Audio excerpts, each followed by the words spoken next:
now rolling. Rolling. I'm Marc Weber of the Computer History Museum. Sorry, I was singing Rollin' to start over. Rollin'. I'm Marc Weber of the Computer History Museum, and I'm here today on May 3rd, 2013, with Ted Nelson, pioneer of hypertext and many other things. And thank you for doing this. Can you just start with saying your full name and when and where you were born? My name is Theodore Holm Nelson. I was named after my grandfather Theodore Holm, who raised me. In fact, I lived under the name Theodore Holm II until I was about 11, when somebody pointed out to me that my name was actually Nelson. I was born on June 17, 1937 in Chicago, Illinois at the Hyde Park Osteopathic Hospital, I believe. My mother claimed that it was a very difficult delivery, so the surgeon said, okay, we'll just have to cut it out of you, and raised a huge knife, at which point there was a spasm and I hit the world. But you should never believe anything she said. So please do tell me a bit about your family. I'm sorry, we are now rolling. So, I just pick up. I was asking you, can you tell me a bit about your family?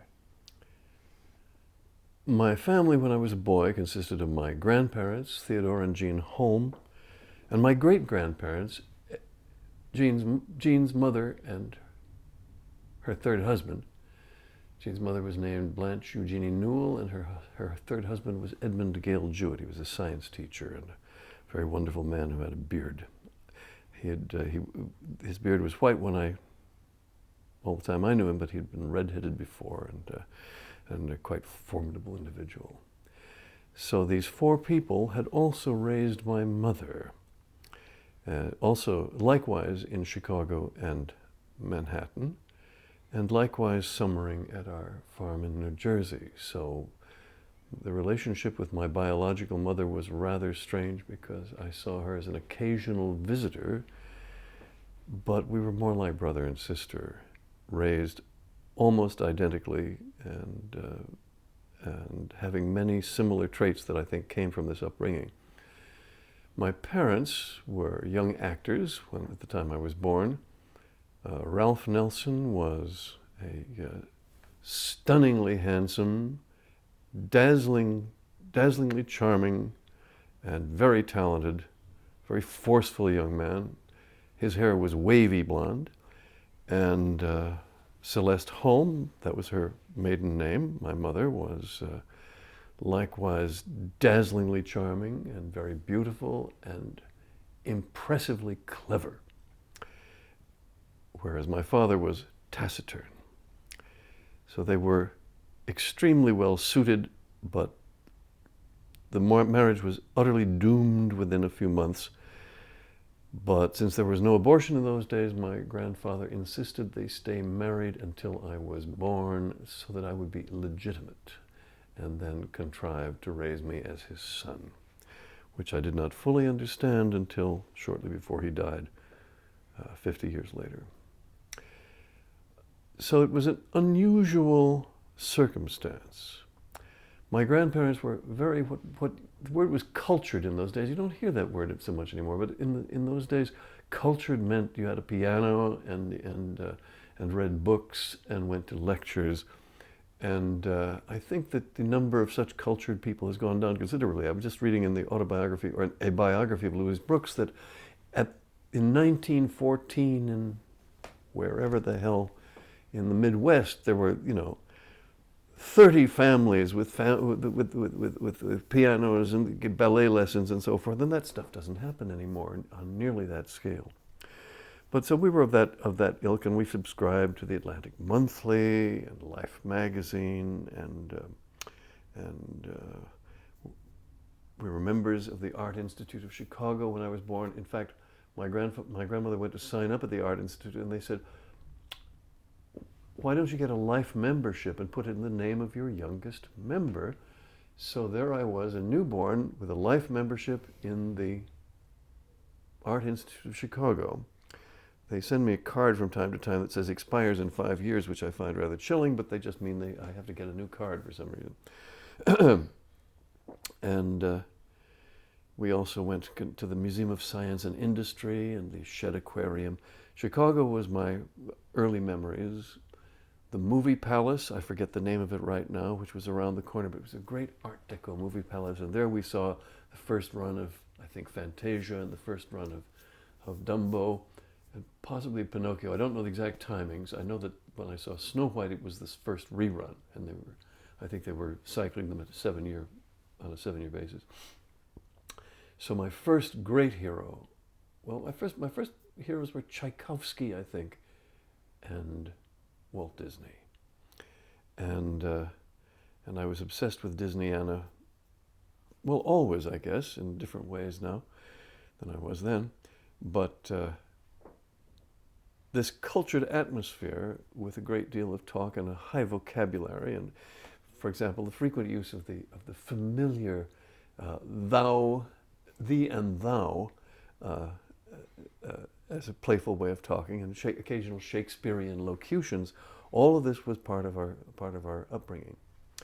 Now, my great-grandfather taught science in Brooklyn. As I say, my first 6 years were spent in Chicago, but we would summer at the family farm in New Jersey, a very peculiar place, now that I understand it. But my great-grandfather taught at what was then called Adelphi Academy in Brooklyn, which was a grade school and high school, I think. And he taught science. He had had an interesting career because in his youth, he had actually patented the method of lumber drying that is now in use universally. But they stole his patent. He didn't find any way to litigate over it, and so he got nothing for it. I have no idea what options would have been open, but the patent's right there unregistered. So drying lumber in a kiln, which had not been done before, was his invention. He then went on in I think 1917 or so to write a science book in collaboration with someone else, which you can download from Google Books. And the first time I downloaded it, had a Google copyright on it, but they took that off. And I looked at it, and it was very good science for its day. I mean, they didn't know, there was a lot they didn't know, but there was a lot they did.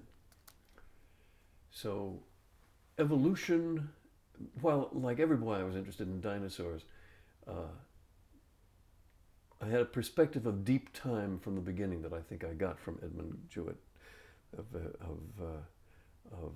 how much has come before us and how horrible some of it was, and how little time we have here, and God knows what will come next. My grandmother called herself an artist. She had gone to Pratt Institute, an art college in Brooklyn, and this was before she met my grandfather. She had gone, for reasons I cannot fathom, on the eve of World War I. She bought a ticket to Europe on the Lusitania. And she got a call from her friend Arnold Gente, the German photographer. He was the foremost photographer in the United States at the time, saying, "Jean, I want you to meet my friend Ellen Terry, the actress. She's also sailing to Europe this week, but she's going on the New York. I'd like you to switch ships." And my grandmother said, "Oh, I can't do that. My baggage is on the Lusitania." He said, "I'll handle everything."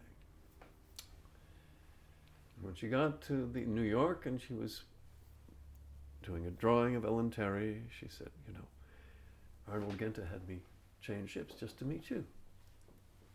And Ellen Terry said, "That's strange. He had me change ships just to meet you." All the Germans, of course, knew she was going to be torpedoed, and in fact, it was in my high school text that the German consul was on the dock trying to turn people away. Anyhow, so when she got back from Europe, she actually, the president of France, Fourier, I think it was, anyway, a mathematician's name, but the president of France posed for her twice during World War I. I'm baffled at why he would have the time.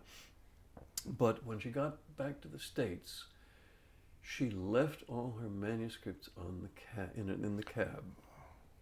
Her drawings, and she placed an ad or something, and it was answered by the next occupant of the cab, who happened to be a young naturalist named William Beebe, who later became famous. Down here in Monterey, he went down in the bathysphere in 1935, I think it was, 37. And he later was an executive at the Bronx Zoo. But in any case, Beebe and she saw each other a few times, and he proposed to her. But she had taken a shine to his roommate, Theodore Holm. So that's how that all worked out. If it hadn't been for the lost drawings in the cab, things would have been different. My grandfather was born in Hå, which is a coastal town of Norway, spelled H-A-A or H-A with a little circle over it. I visited there a couple of years ago. It is a stern and rock-bound coast of Norway, rocky with mud and fields, and the same salmon stream still for rent that his father rented out to Scottish fishermen, managing to put 11 children through the university on that with money from Scottish fishermen, excuse me. And so my great-grandfather, Kareno Serarholm, was the country priest of Hå and environs, and where he lived was called the Prestegård, or the priest's mansion or something. And we visited there recently, and is now that very house is now an art center with a snack bar and Wi-Fi.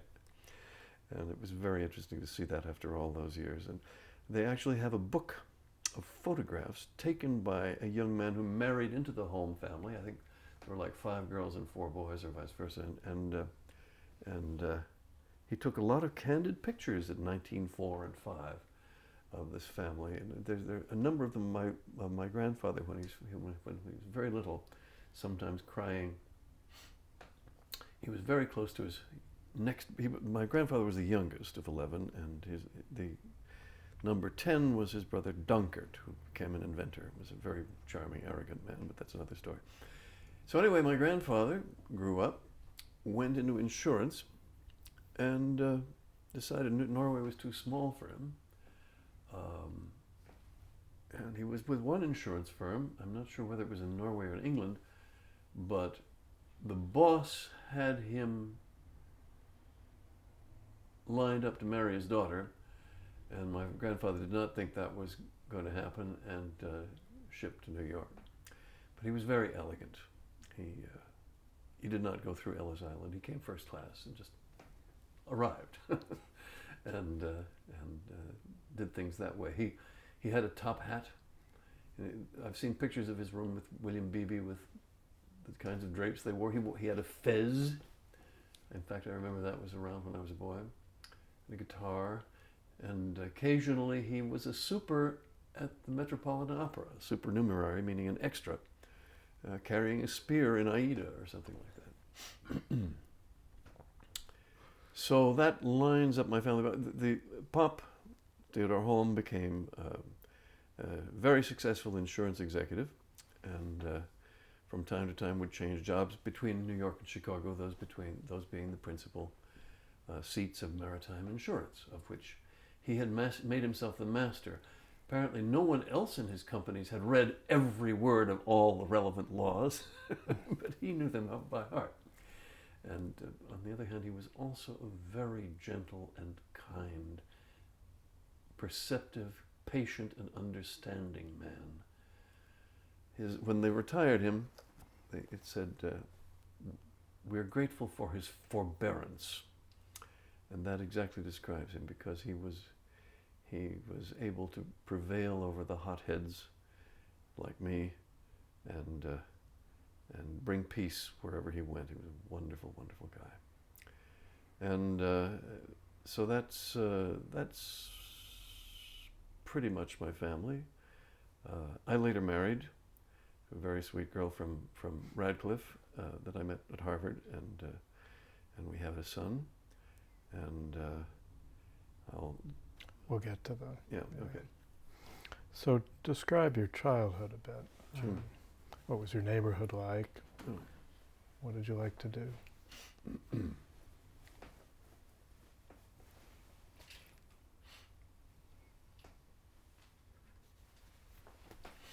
We are rolling.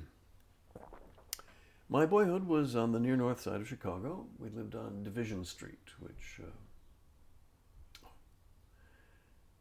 Studs Terkel refers to as sort of the center of America.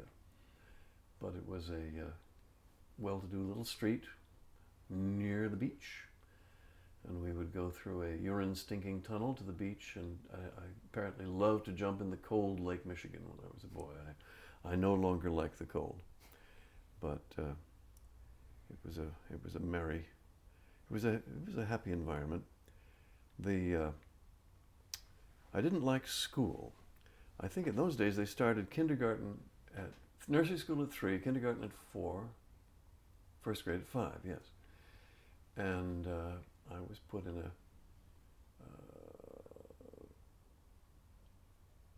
fine little private school called the Bateman School, run by Mrs. Bateman, which was in the old McCormick mansion, now torn down, and I absolutely hated it. I hated school so much from the very beginning. I didn't hate the teachers, I didn't hate Mrs. Bateman, I just hated the circumstance of school. Though I was very much in love with a girl named Mary Ann Ende, my classmate, and she and her family were Czech. They'd just come from Czechoslovakia. I recognize now that this was presumably they were getting the hell out when Hitler came in, and probably Jewish. But I have the sweetest memories of her. I kissed her behind the bush. When I returned to Chicago at the age of 16, I called her up. Her mother was anxious that she speak to me. She didn't remember me at all. I was heartbroken. I did not pursue the matter. She's now deceased. In any case, that was my principal memory of school.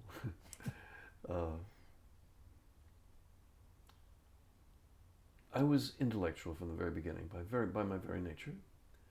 And in a story I have often repeated, but one which is so central to my thinking, I have to repeat it always.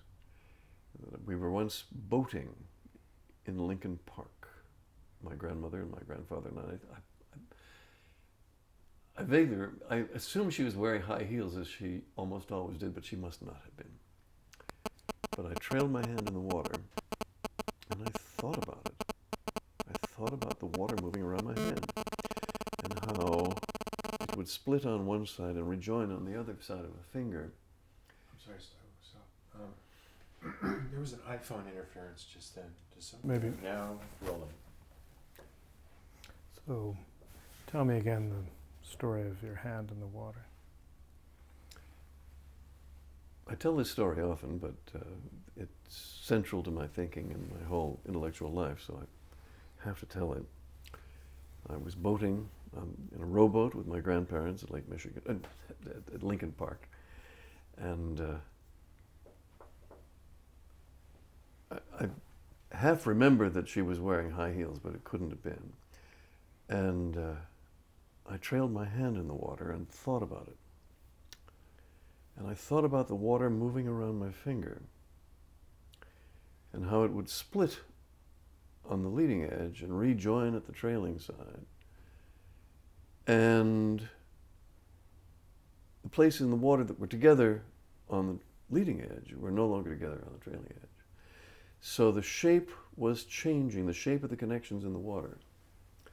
And I thought, because trying to visualize and describe things was so central to me, I thought how difficult this was to visualize and describe, and how rich the connections were that were being broken,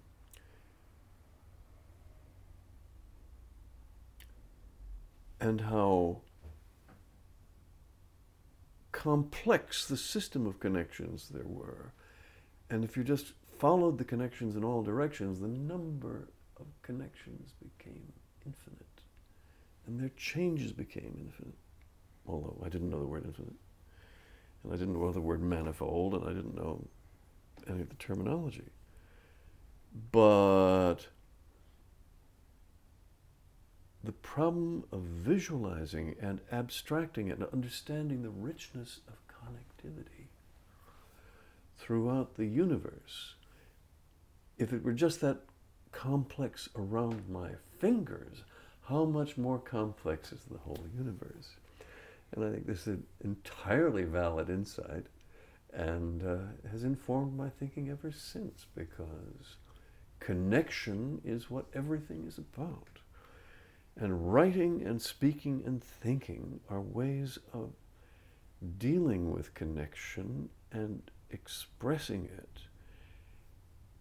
Inside your head, you're expressing it in some ways you think, and then you reduce this thought to some kind of expression as you speak, and when you write, you try to get it in the right order, and all of these are projections of the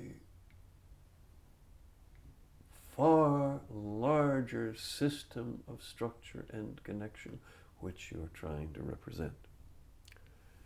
And so the issue of writing and how you write deeply concerned me when I was in high school and started having to write papers. And my God, I can't leave this out, I can't leave that out.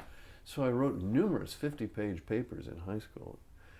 I would pull all-nighter after all-nighter because I couldn't cut it down. It just seemed, and always I felt it was barbarism to reduce the subject I had studied to some simplification. And so that has been my philosophical orientation from the very beginning, and informs everything I do. And so what I've tried to do with computers has been to, obviously not to represent everything, but rather to find systems of representation which reasonably show structure and reasonably do the things we want to know about, keep track of the things we want to know about, in ways that are better than we could do on paper. And my criticism of so many things that go on in the computer field has been the oversimplifications that I'm trying to get away from. But going back to that first moment, you saw the connections and the multiplicity of them, but it sounds like it also made you want to follow them or to do something with them, which is a separate impulse. Seeing those many connections, what did that make you want to do? Obviously something, it wasn't just a passive. I was a well-spoken child. When I would start to speak, adults would fall silent because apparently I said many things that surprised them by insight and clarity. And feeling this, I felt that that was part of my job on earth, is to clarify and make things, say things right and clarify things to people. And so, and my desire to understand everything has never been diminished. I want to know everything. I hated graduating from college because it rudely interrupted my education. And it turns out that you have a unique freedom as a college undergraduate, which you can never get again. Had I known how the world worked, I probably would have taken an assumed name and enrolled in some other college as an undergraduate again. Because there is no way to recapture that clarity, that ability to wander all over studying everything. Why should you major in something which is an artificial restriction of your interests, except that they want to demonstrate something, they want something demonstrable? I wasn't interested in demonstrating my knowledge. I wasn't studying to learn a trade. I wasn't interested in proving to someone else that I knew something. I wanted to know things, and that was it. And I satisfied myself with C average because I was also deeply into extracurriculars and doing everything I could to use the opportunities of college to the hilt, rather than simply trying to get grades, which would have no importance in my later life. And the only importance they turned out to have is that it made my father think that I was not smart. But there was something, he wanted to dislike me, and that was a separate issue. So understanding everything and expressing everything have always been at the center of my thinking, of my self-image. And I want to explain everything to strangers. If I see something fascinating, I'll say, look at that, to a passing stranger. And this gets many rebuffs, but what the hell. And you write that you were attracted to the connections. You found the word nexialist, or Oh, sure. and that's what you wanted to be. Well, that's what I was. But why was that attractive to you? To be kind of the handler of connections, or the person that... Yeah, when I was about 13, I was in science fiction, into science fiction. It was called the golden age of science fiction that I happened to hit, which by coincidence was the same as the golden age of television, which my father happened to be directing in. In any case, a book called The Voyage of the Space Beagle by A.E. Van Vogt had a protagonist who called himself a nexialist, meaning someone who finds connections. And it was clear to me that that's what I was, or wanted to be, and naturally was. It's interesting that one of my good friends is James Burke, a fellow nexialist who did the television series Connections, and also the Day the Universe Changed. And he does his own research, so he's found connections that nobody else has found, as I believe I have. So yes, nexialism is very much in my heart, but it's just also about wanting to know everything.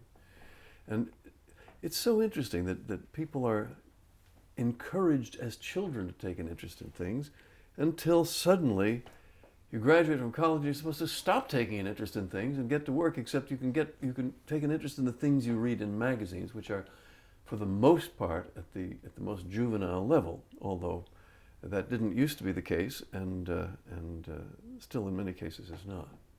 And you talked about, you're fairly sure, positive you read As We May Think. Oh yeah, at the time. I'm certain of it. And that your grandparents read it aloud, or? But do you remember what impact it had on you, if any, at the time? Right. Well, I have a pseudo-memory. We're talking 1945. I was 8 years old. So my memory is obviously frail for that period. But in July 1945, so I will have been, this is just after my 8th birthday, there appeared in... Atlantic, or Life in Atlantic. No, I'm just counting here. 40, 38, 39, 40, 41, 42, 43, 45. 7th. Wait a minute. 38 I was 1. 39 2. 40, 41, 42, 43, 44, 45. Yes, 8th birthday. Okay. So yes, I was just 8 years old, and it came out in the Atlantic, and it came out later in Life magazine. So my belief, my sense of the matter, is that we read it aloud at the table, and that possibly was read aloud by my great-grandfather or by my grandfather, because we did a lot of reading aloud. And it entered my being as a way of thinking about the future. I was a great believer in how wonderful the future was going to be, with our rocket belts and rocket ships and robot servants and space colonization.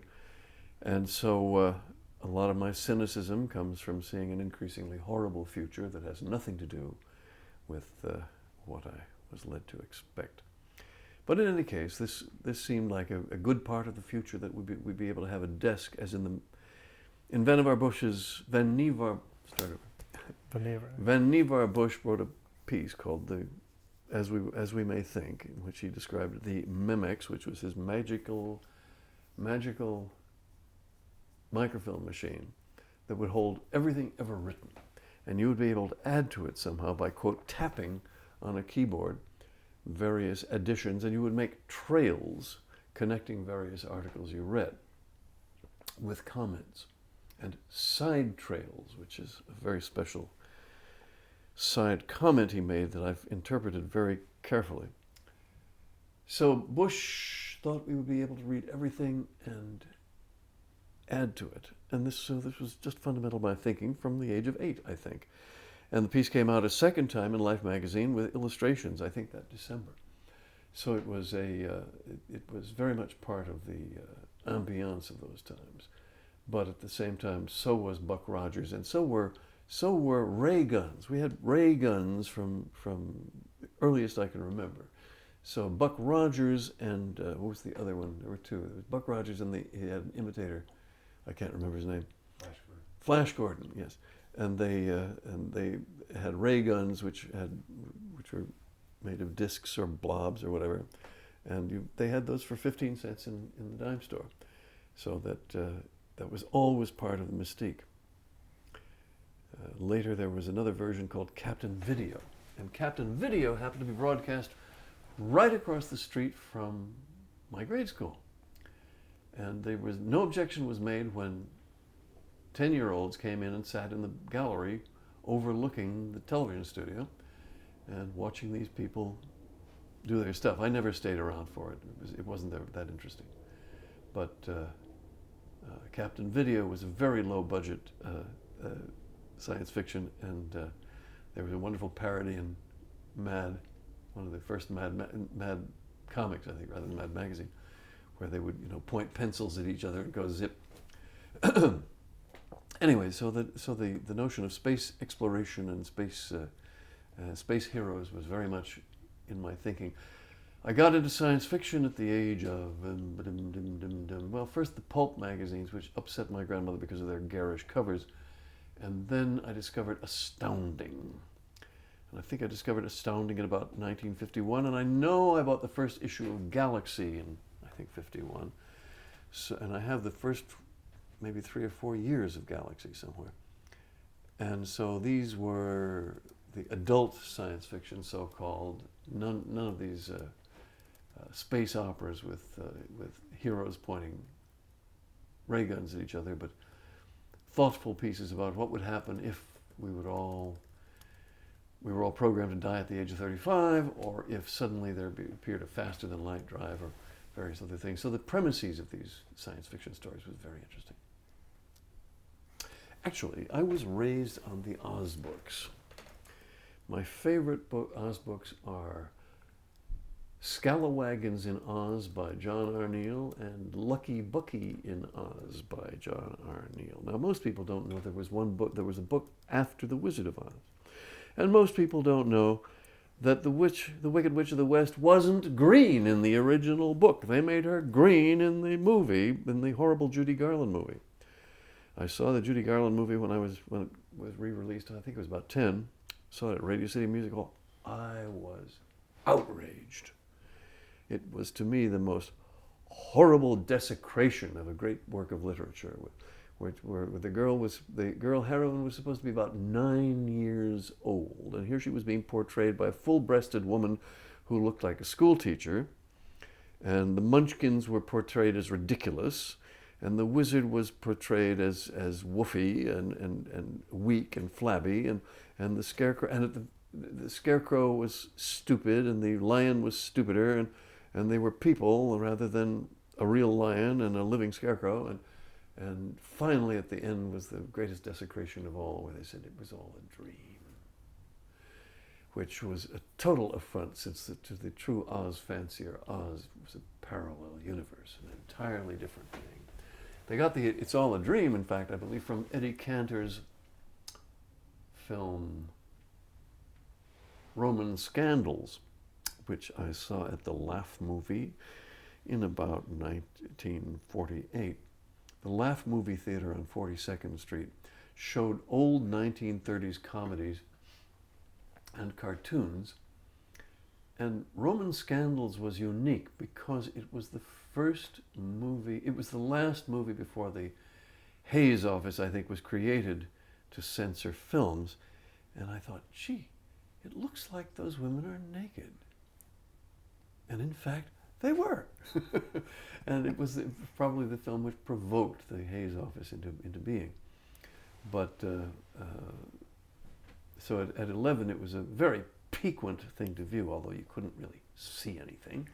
Still, it was very enticing. So anyway, that one ended where his adventure, Eddie Cantor's adventure in Rome, was terminated by waking up, and they took that as the ending for this horrible Wizard of Oz movie with Judy Garland. And I was sickened. I still can't. I've come to appreciate it as a separate work, a separate and parallel work, as with Wicked, which is premised on the witch having been born green. And since she wasn't green in the original, she never was green, so that is a secondary perversion of the original literature. But in any case, Oz was central to my thinking, and it's probably not well understood that in the later days, Oz became what you would now call a socialist state. They had no money, and the wizard, who by now had returned and become a real wizard, and a very amiable fellow, portrayed very differently. The illustrations of the Wizard of Oz, the first Oz book, were done by a fellow named Denslow, and they portrayed Dorothy as tubby and short. And all the other Oz books till 1946, for a run of something like 40 years, were illustrated by John R. Neal, who got the franchise in his 20s. And he did wonderful pictures of Dorothy and later the Queen Ozma, who were my heartthrob as a boy, and I had sexual fantasies about them. But Ozma ruled Oz benevolently with Dorothy always at her side. And the wizard came back and gave the people wonderful things like the Scalawagons. Now the Scalawagon was kind of based on the Volkswagen, but it was alive. It was a living being, very stupid, but it had a little head on top and a vending machine inside. I think you just said what you wanted to eat and pressed a button and it would pop out for you, and it would take you anywhere you wanted. And I liked that. So Neal, after illustrating the final books of L. Frank Baum and then of Ruth Plumley Thompson, came to writing them himself, and he did the very best ones of all. So anyway, that's, to me, this picture of a world of bounty without money was a very appealing one, and always informed my thinking till I heard about the horrible law of supply and demand, and started to learn about economic reality. And you had moved to New York when you were quite young. Could you talk a bit about, you mentioned that you were sometimes, maybe we used the word ostracized in school for giving answers that maybe your classmates saw as intellectual, but what was your school life like with your classmates? I hated school from the very beginning, continued to hate it all through grade school and high school. Just hated it. And I never had a reference group. The other classmates kept their distance. I would have one friend at a time as a rule. And in high school it was very interesting to chart the different careers of my best friends, because they all became prominent. Several of them became prominent in one way or another in media. But in grade school, yes, I was ostracized because it seemed to me the other kids didn't know anything. And on the other hand, I was always in love with some girl or other. And so it was a difficult situation. Of course, one couldn't do anything about it at that age. Being able to kiss Marianne behind the hedge at the age of 5, well, that was unthinkable at the age of 7 or 8. Oh, actually, it was a boys' school. When we moved to New York when I was 6, I remember sitting looking out at Washington Square and saying, holy smoke, here I'm 6 years old. My God, time flies.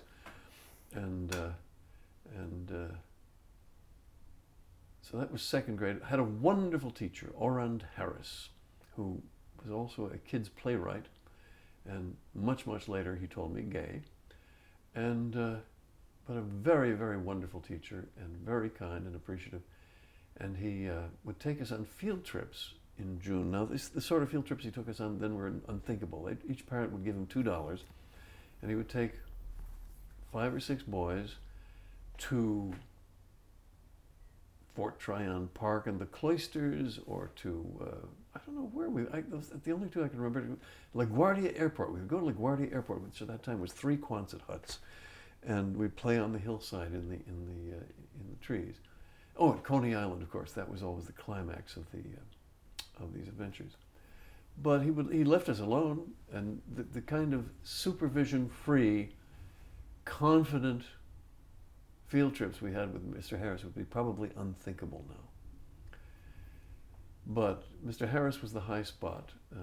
As I said, I didn't particularly have friends, but I didn't have enemies either. I just kept my own counsel, and then in 7th grade came the breaking point where Mr. Hackett, whom I hated, he wanted me to play basketball, and I absolutely refused. I couldn't stand the smell of it. Mr. Hackett sent me from the room one time too many, and I just kept going. And I told my folks I wasn't going back, and they accepted that. But on that day, on that walk home, I became a vehement atheist, since it had been a church school. Now, Episcopalianism is not that offensive in retrospect. It was an Episcopal school, Grace Church School. And it was in a lovely little church at the corner of 10th Street and Broadway. According to legend, Broadway goes straight north and south of Grace Church, but at Grace Church, it bent sideways. And the diagonal passage of Broadway through the rest of Manhattan creates all the major events of the city. Union Square, Herald Square, Times Square, Needle Park, and so on, as it crosses the other avenues. But supposedly they turned it because of a cherry tree that was in the way. Now, I have no idea whether this is true. Maybe it's false, like the other cherry tree story about George Washington. But in any case, on that long walk from Grace Church School, I became the most vehement atheist I have ever met. And I despised Christianity for the next 15 years until I realized there were much more important issues. And talk a little bit how you ended up at Swarthmore and what that was like.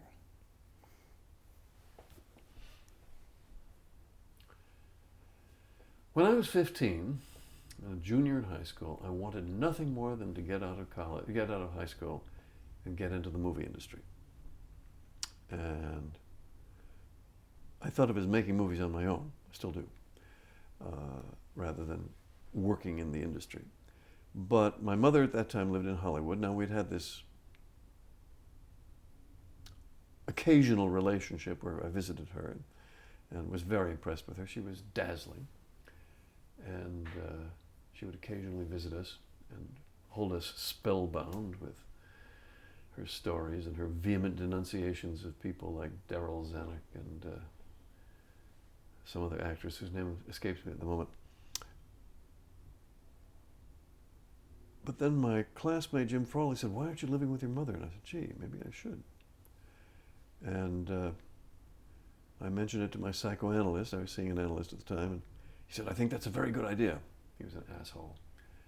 And so I asked if I could move in with her, and she said, okay, because that would get me to go closer to Hollywood, and I had only one more year to go. Well, that's not how it worked out, because when I got there, she said, "We're moving back to New York, but I don't want you to speak to my parents." And that was horrible. But what could I do? She was in charge. And this is because she was, let us say, a shallow person and rather unkind. And I think her analyst, the famous Ralph Greenson, whom some have accused of murdering Marilyn Monroe. He was Marilyn's guy, but I'm sure he didn't. But I consider him a shithead. He had, I think it was on his advice that I not talk to my grandparents. And she also put me back a year. Now, I'd had C average in high school because I just hated it. And I don't know if I ever got an A, but I got B's and C's. But she then also, we moved back to New York, and she put me in well, it's now apparently better, but it was at the time a very poor school for rich kids. And suddenly I was first in my class. Note that the class had 6 other people in it, and 3 of them had been thrown out, had left Lawrenceville under different sorts of clouds. So the competition was, shall we say, very mild. And I was energized and motivated. And then both my parents said I had to go to college. Well, I didn't want to go to college, for Christ's sake. I hated school, but okay, I'll just see what happens. And I applied to various places. And to my astonishment, I aced the SATs and got an honorary scholarship to Harvard. And I was accepted by Stanford, but I didn't want to go to a junior college. It said Leland Stanford Junior University, and also the brochures looked smug to me. And Allegheny accepted me immediately without my college boards. That was my safety. Haverford rejected me, but then Swarthmore took me in, and I went down there, and Swarthmore had a magical quality that was different. I thought I'd had a lonely life in New York, and Harvard looked like another city place and another lonely place. But Swarthmore was very personal, and I was in love with the student council president. Her name was Judy Capp. She was gorgeous and incredibly well spoken. And I heard words from her I never heard before, and anyone who gives me a new word, it was always like a gift. I just love new words. And so I was enchanted, went down a second time, and that clinched it, and I chose Swarthmore to the chagrin of everyone who's heard that I'd gotten an honorary scholarship to Harvard.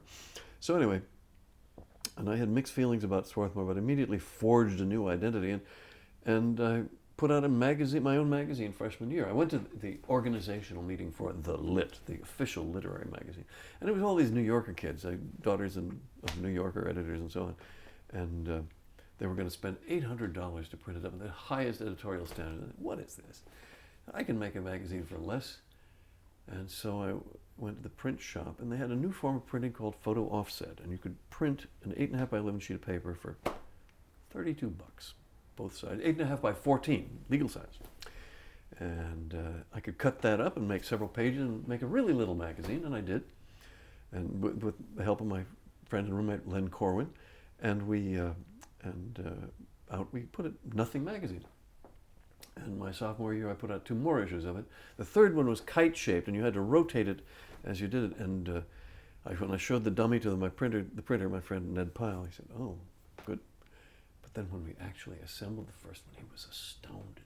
And so here I thought I'd had his approval, whereas in fact I'd done it entirely on my own, in 2 colors. And I was terribly proud of that. So I was a media innovator. And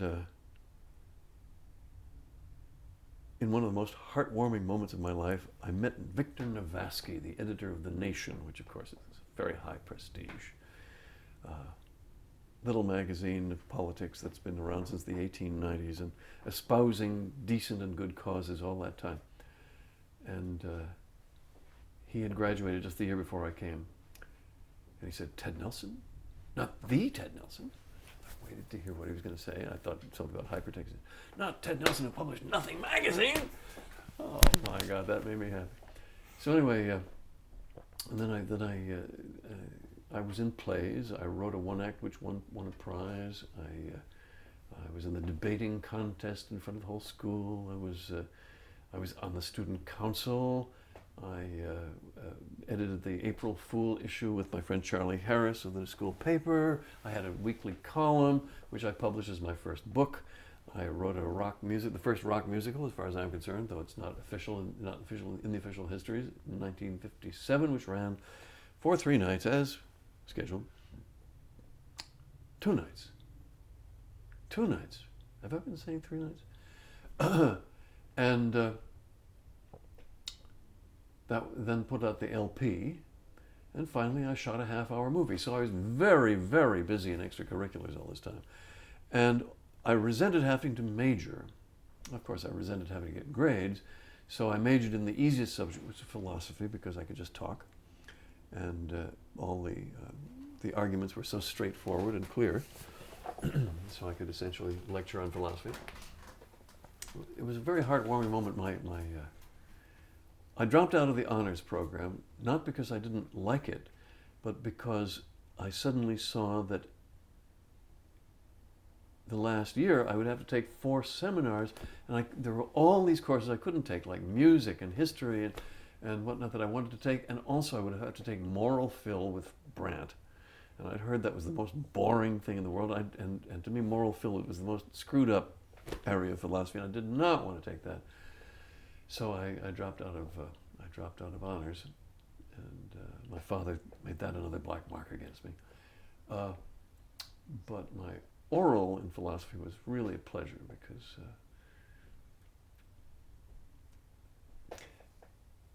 the girl ahead of me, Joy Hill, ran out in tears. Apparently the first question they asked her was, "Miss Hill, do you still believe in God?" "Yes." And they said, "Why?" And of course, this was an invitation to this was not a challenge, but an invitation to expatiate on the reasons for and against religion, because if you could give the reasons for, the reasons why, but no, this really threw her over. But I don't remember the question, but they were all anticipating something good, and as soon as I felt the spirit in the room, it just energized me. And I gave what apparently was a sensational oral. I ran into Willard Urban, the professor, 50 years later, and he said, "That was my first experience at Swarthmore. Boy, was I impressed." Anyhow. It was also at, I know you played Frisbee with Andy Van Dam.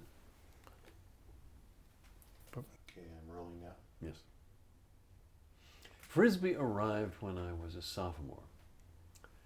And the first Frisbee was called a Pluto platter. And it was actually Ma Frisbee's pie plates, but somehow they managed to trademark it. And my understanding is that the trademark carries a certain date. And a date of first use of the trademark. So in fact, the fact that it's on my long playing record from a year before their claimed first use of the trademark as a generic would completely undermine the trademark Frisbee. But I'm not going there. In any case, it was a big thing on campus at the time, and I loved playing it. There was one guy whom I later hated as a computer guy, but we used to play Frisbee with beer trays over hundreds of feet distance. And that was really great. Those things spun like mad. When they hit the ground, they would go off like gongs. While I was on the student council, I arranged for there to be Frisbee slots on the back of the chairs on the porch, so that student council sponsored Frisbees would be in them. But of course, people stole those, so it didn't work. And then your filmmaking experience was fairly shortly afterward, right? And then you went to Harvard. Yep. No, then I went to the University of Chicago. If you could talk a bit about the film and then move on to there was a moment of revelation with computing. Mm-hmm. Excuse me. All this time, all my life I'd thought about making films. I daydreamed about movies all my life. I'd seen many movies. I loved English movies. I loved French movies more than Hollywood films. We lived in the village, Greenwich Village, and so the theaters around the corner showed foreign movies more than they showed American movies. And I didn't identify much with American movies.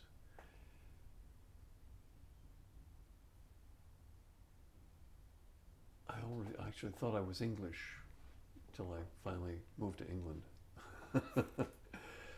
In any case, I'd thought about making movies all this time, and then my roommate and I, my best friend Tony Poole, we got a grant from the student council to make a film. They gave us $700. He was going to write it, and I was going to direct it. And immediately, of course, we were sort of conflicting about how it was going to be, but that was how it was.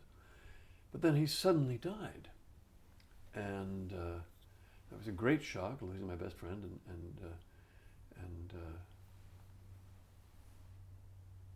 I was just frozen. I joined a fraternity, which was practically unthinkable, because I was suddenly in no man's land, and took on a freshman roommate who turned out to be a great kid, and made a kind of new social life, until then, suddenly the end of I guess it was in, let's see, early April, I thought, wait a minute, I've still got $700 to make a film.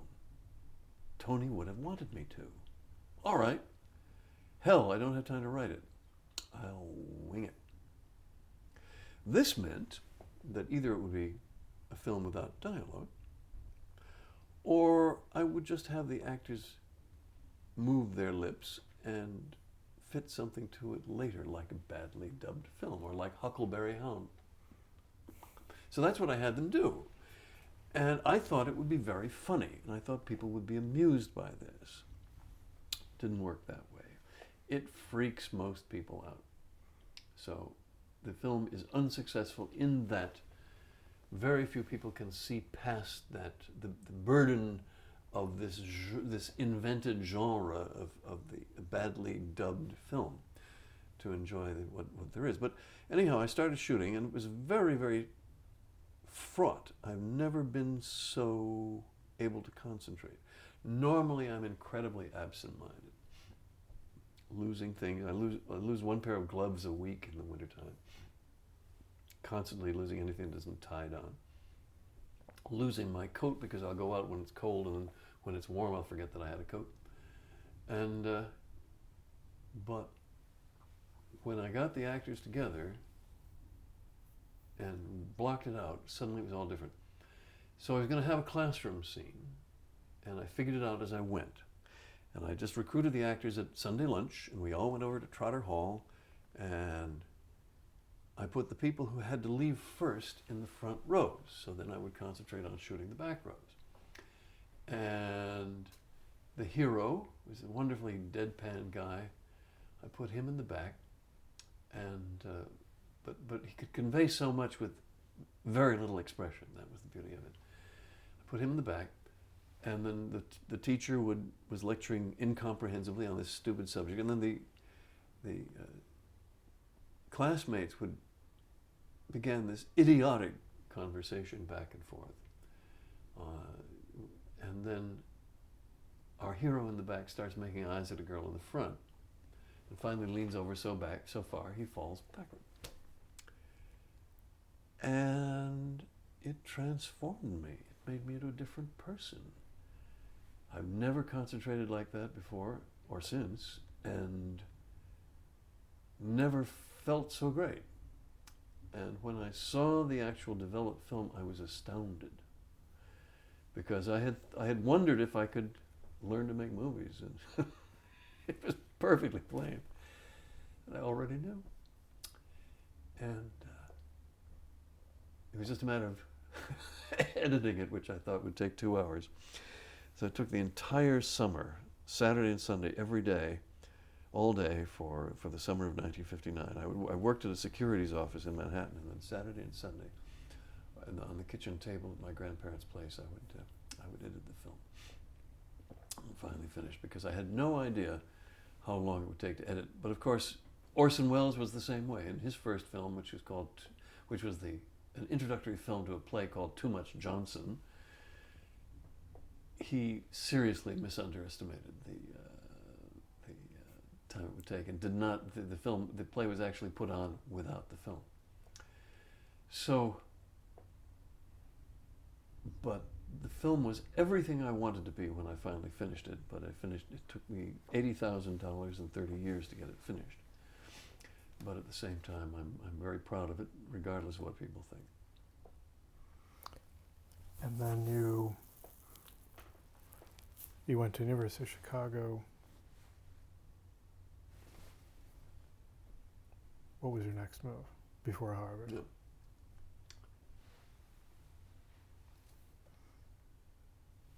It was a difficult time.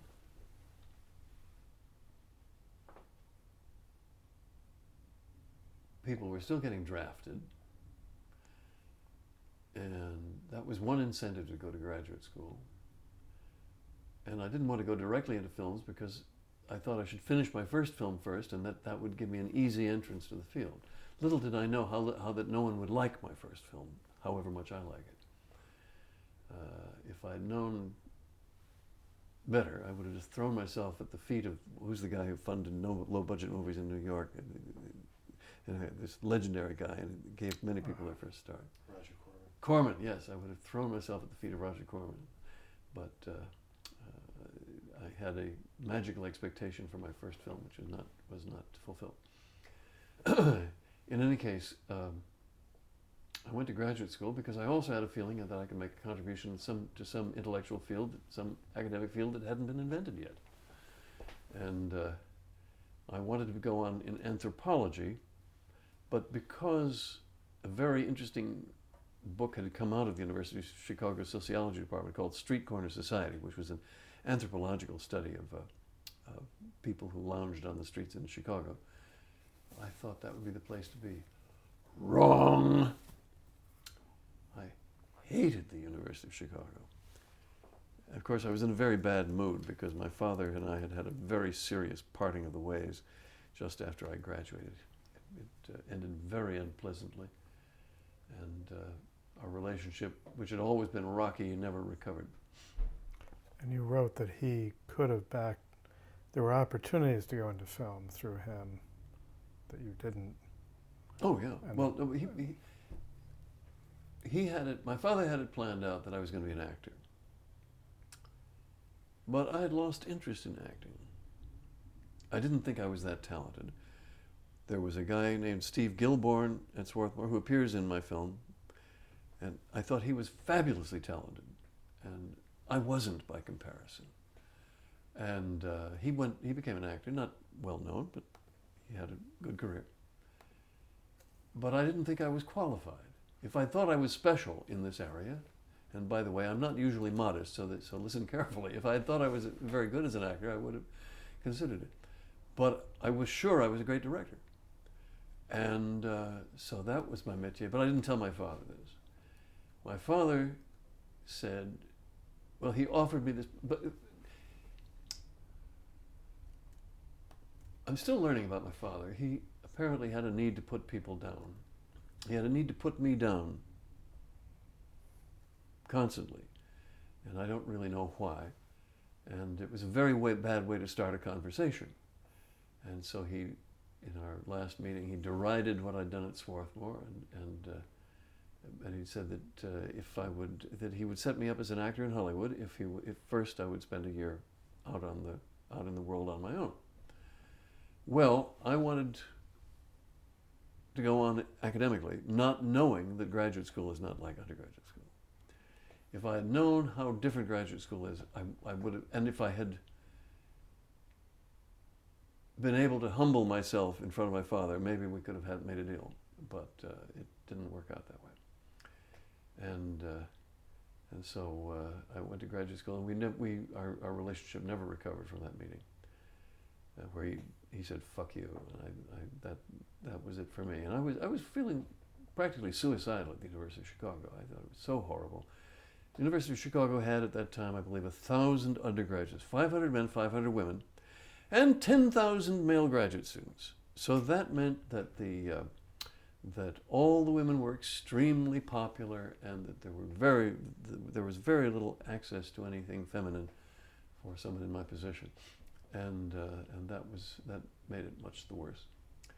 And the nights were cold, and I was living in squalor and And it was all extremely unpleasant. I learned a few things, which I'm grateful to have learned, but all in all, it was a horrible experience. And then I applied to Harvard, and mirabile dictu, despite my continuing C average, I got a scholarship to Harvard based on a test called the Miller Analogies Test. Evidently, supposedly a measurement of creativity, and I aced that, 99th percentile on that, and so because this was highly regarded in departments of psychology, and I was accepted at the Department of Social Relations at Harvard, the dearly lamented Department of Social Relations, which combined social psychology, personality psychology, cultural anthropology, and sociology into one seething morass. But the borderlines were still respected. It was very strange. The faculty were, many of them very famous, including Talcott Parsons, my thesis advisor, Clyde Cluckhone, the anthropologist, his wife Florence Cluckhone, the Gordon Allport, the psychologist. Right now, I can't think of any others of comparable fame. And But Leary was not in that department then. Timothy Leary was a member of the department. We talked. I interviewed him for the graduate bulletin, and he, I would say, hinted that I might be able to get me some psilocybin if I wanted any, and I sure didn't. I was very anti-drug at the time. But he was an interesting fellow. Allport, pardon me, There's also the companion of Leary, I can't remember. He's not Herb, called Baba Herb Ramdas. Alpert. Yeah. Alpert, right? Okay. The man who now goes by the name Baba Right. Ramdas, not Herb Alpert, Oh no, that's Richard the musician. Alpert. Yes. If you see, I'm trying to pause after every time so you can cut around your remarks. Every time you speak over me, I have to back up. Unless you care, I don't know how you want to do it. No, you're right. Okay, so Tim Leary was at the department. He seemed to be offering me psilocybin when I interviewed him, but I had no interest, being very anti-drug at the time. I detested his helpmeet, Richard Alpert, who now goes by the name of Baba Ram Das, because he was the worst kind of shitheaded, snotty behavioral scientist, a behavioral psychologist at the time. But he's gone through a lot. It was a wonderful department. They had lunches, I think, every Wednesday that were lavish, and it was a very warm and friendly department. I managed to offend Talcott Parsons horrifically, my thesis advisor. He was an extremely pompous man, and in later years, I came to recognize the depth and cleverness of his sociological model, which has fallen into utter desuetude. But I would like to call attention to how interesting his so-called cybernetic model of society is. Essentially a system of feedback structures that he postulated. I can't get into it, but it's remarkable and has never been written up in the way that I understand it, so I should definitely do that one of these days. But yeah, graduate school was not a good experience for me. So I after 2 years at Harvard, I got a terminal master's. But the Harvard atmosphere was marvelous, and that fall that I arrived, oh God, the girls with their long hair and capes, and that was the election of John F. Kennedy, and it seemed like a new beginning, a new hope for the world. And Kennedy was one of us. He was from Harvard, and that was a special joy. And mysteriously, Mad magazine had on its cover, the next day, Mad congratulates John F. Kennedy. But if you turned it over, it said, Mad congratulates Richard Nixon. So they cleverly published both sides. It was brilliant. So anyway, Harvard was a wonderful experience. I really liked it. I loved the place, and it's a great place to be. On the other hand, academia was not for me, and it was probably a great mistake having gone into it. On the other hand, I did take that computer course in the fall of 1960, and I realized what I believe no one else knew at the time, which was that if you could put screens on it, then the interactive computer screen was going to be the new home of humanity. And this meant new forms of publication, screen to screen with no publishing companies in the way, and new genres of writing which would be interactive, which I later would call hypertext. And so it was up to me to design the documents of the future, because if I didn't, the techies would screw it up. And I believe that is exactly what has happened. Now you see, my continuing difficulties with most technical people is that I fear that they oversimplify and do not see the depth and complexity of things. This harks back to this connectivity of the water, that everything is interconnected in extremely rich ways, and every subject is fractal. The more you look at it, the more complex it gets. And that the more you know, the greater the boundary of the unknown grows. And many technical people, I won't say all or most, but many technical people have a very strong urge to simplify, to oversimplify, to make things into hierarchies and into very simple-minded structures that don't represent them but are convenient for the implementer. Describe that course, though, and what was the sort of first moment that you got excited about? Let me take it. Sure, let's take it. You're on the iPhone? No. It's pretty good. So I've heard, but I've never gotten into the iPhone. Okay, well,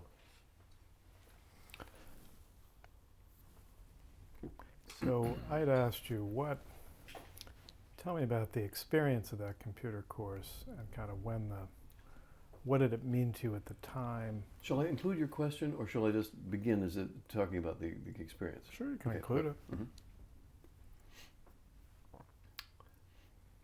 So at Harvard, I was in this department, SOC-REL, or Social Relations, no longer exists, but it was a great department. And one of the courses offered, I think it was in SOC-REL, yes, it was Computers for the Humanities, or something like that, and the instructor was Arthur Stephen Couch, a very nice fellow, amiable, very giving. And I had always had technical interest. I'd always been curious about computers.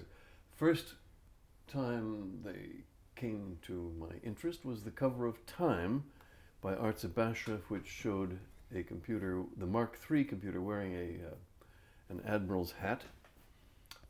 I guess I've dated this recently. I think it was 1948, around that time. And it was incomprehensible, as most writing about computers were, because it was saying that this machine could somehow do all these complicated things and make complicated decisions, and it was entirely unclear how.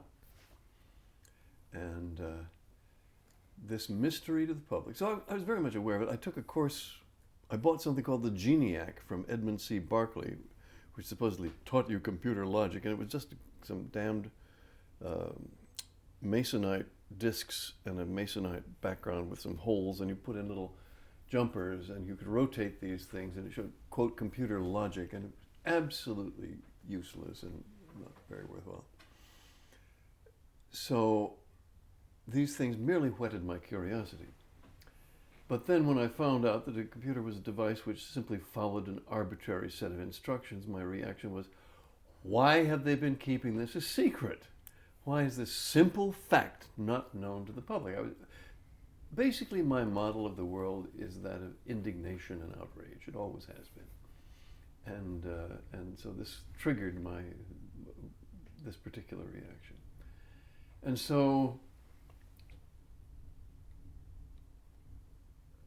Couch, this very nice guy who was teaching it, also said that it was going to get much cheaper. And while Moore had not yet formulated Moore's law, nevertheless, I had the impression of such a law from the very beginning.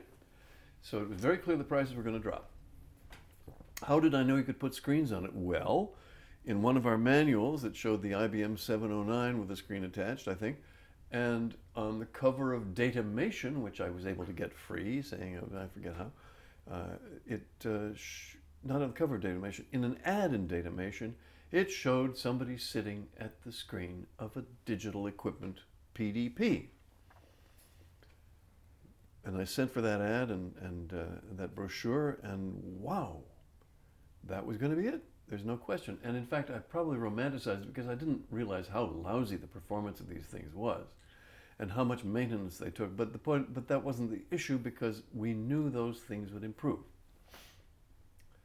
And so it was my job to design the documents of the future, knowing what I know about writing and the structure of writing and the issues of writing and the representation of facts and hypotheses by words and paragraphs and sections and outlines and all these things.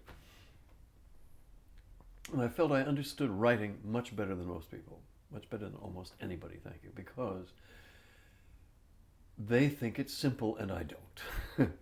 And writing is the process of taking a great structangle of related thoughts and illusions and hypotheses and factoids and somehow reducing them to a picture which has to be expounded sequentially. And this has numerous problems.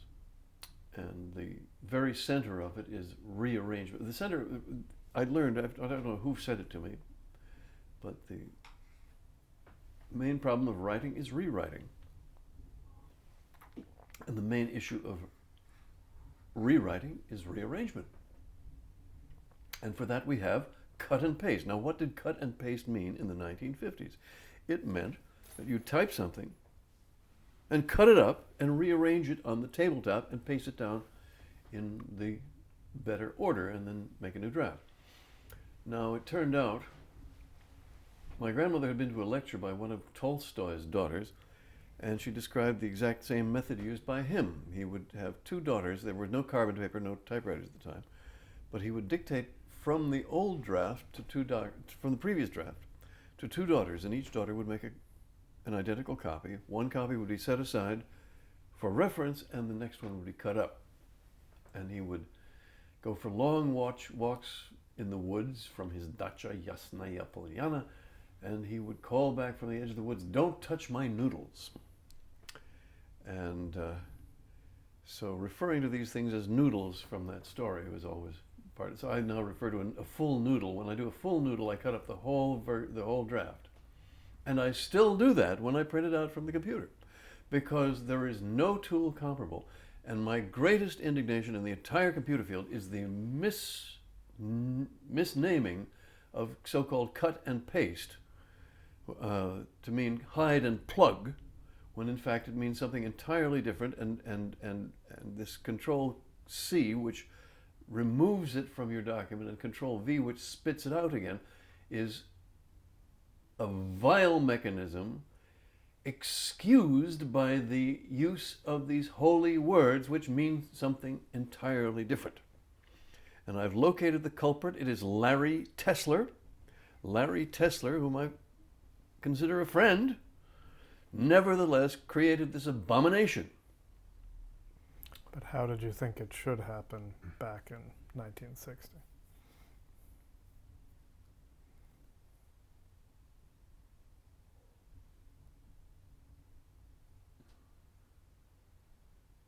I must admit that my original designs were terrible.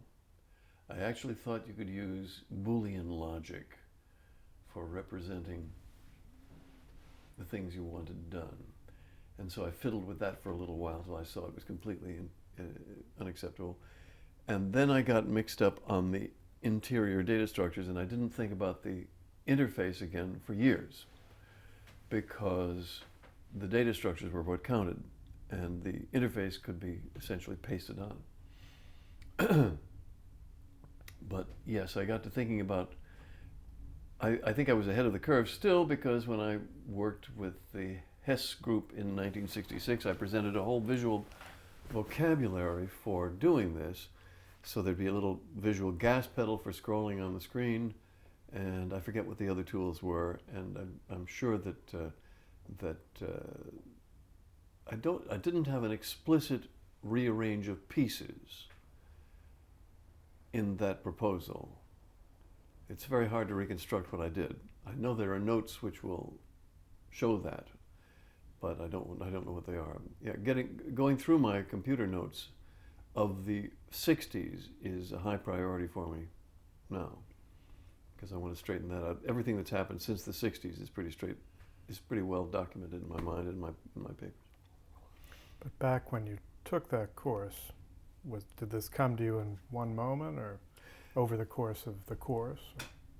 It came to me in one moment, I think. Well, start over. What came to me quickly was the notion of referential or indirect documents, which even now is wildly radical. All computer documents, as far as I'm concerned, are alike. Each is in a file. It is a box of characters in sequence scrambled with markup, which I consider an abomination. Whereas in the model I started with, I said, why should we store a thing more than once? Let's make it safe.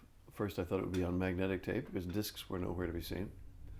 And then we'll start referring to it.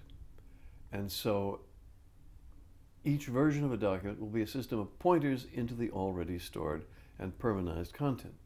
I didn't call it permanized at that time. And I was stuck with this method. Now this has a number of advantages. For example, you don't have to recopy things, and you always know where everything came from, and you can compare the addresses in different versions and see what they have in common. So you want to be able to see the same thing in a number of contexts and know it's the same thing, and you know it's the same thing by the address. And I believe I had that model in 1960-61 time frame.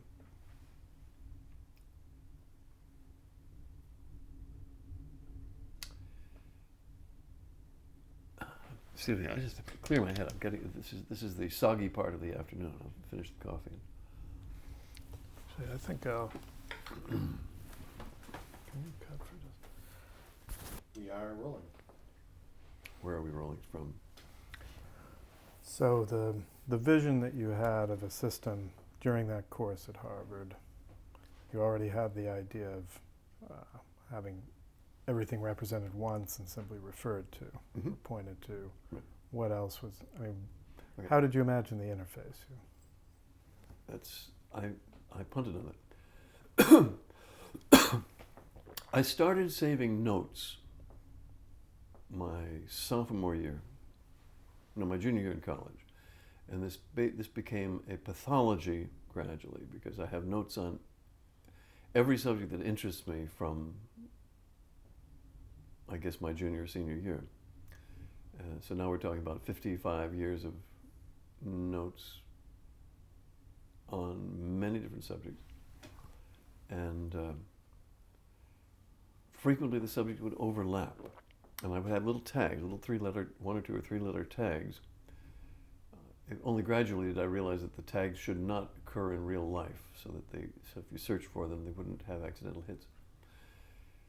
But I would have one note card with 3 or 4 tags, and that would say these are the categories it should be in. So what I'd like to do, I would like to see it, and it would be by all the notes. Pardon me. I'd like to see at a given time all the notes in category A and all the notes in category B, and have it show that this is the same note in both. And the referential method, saving the content only once and pointing to it, allowed this to be done. And that's the same method that's in all of my stuff now, with transclusion. And the interface with this would obviously allow intercomparison on the screen. I don't know when I got the notion of visible lines connecting things in different windows, but that has been certainly in the forefront of my thinking since at least the early 70s. That's when I first published it. So, admittedly, my first Boolean logic designs were horrible, and I don't know when they got better. But I did think of myself as a showman and able to design and analyze anything. Therefore, it was part of my sense of identity that I would be able to design something good for this, and I was able to criticize and keep improving it. And a lot of this is in my notes, but hard to find because I sorted them under numerous categories, but going through them and knowing that and finding the dates, and it's very, very difficult. If I had the system I were trying to build, it would be very easy. That's always been the paradox here, as everyone said. You need Xanadu to build Xanadu, and there's some truth in that. But Xanadu is basically which is my trademark. It's basically a very simple system now, and we have 2 implementations underway. It's just working with volunteers is a bitch. We'll get to that. And do you think? I mean, certainly Tim Berners-Lee has said that he thinks he was attracted to the idea of hypertext because of his personality and what some people call ADHD. Oh, I didn't know that. He too, eh? But do you think was there, when you say you wanted to build a system that would solve problems for you, do you think that there was some, were you trying to build a system that you wanted? I mean, obviously. I have always assumed that my designs would be pleasing to some other people as well. And that has proven to be true in every case where I have actually gotten software through to implementation. So I have utter confidence in being able to build something that other people will like. I am not in the vernacular of today's computer software and interfaces. I'm on my own tree, and so it requires some adaptation, and it's very hard to talk to people in the current paradigm. Sure. So then you did a couple of papers, and did you say there's any more coffee? Yes. Great. Sorry, this is I'm coping with my. I'll probably. We are rolling. I always had a very unusual self-image because since boyhood, one of my great heroes was Bucky Fuller, another was Frank Lloyd Wright, later Orson Welles, and so I had heroes who were monumental egotists and extremely talented, and I counted myself in that category, and I saw no reason not to proclaim my genius as what was his name? Yes, when Oscar Wilde went through customs, do you have anything to declare? Only my genius.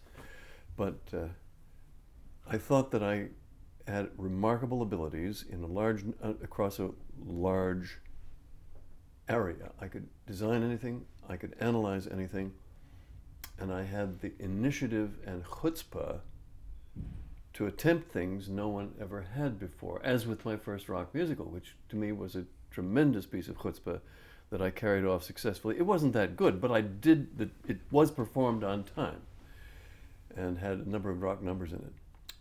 And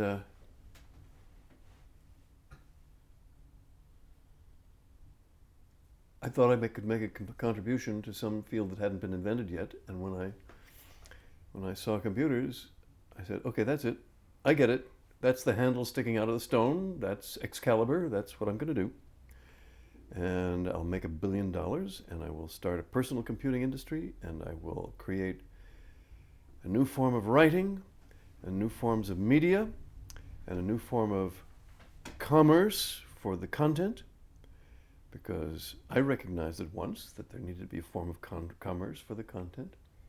It took almost everybody decades to get this.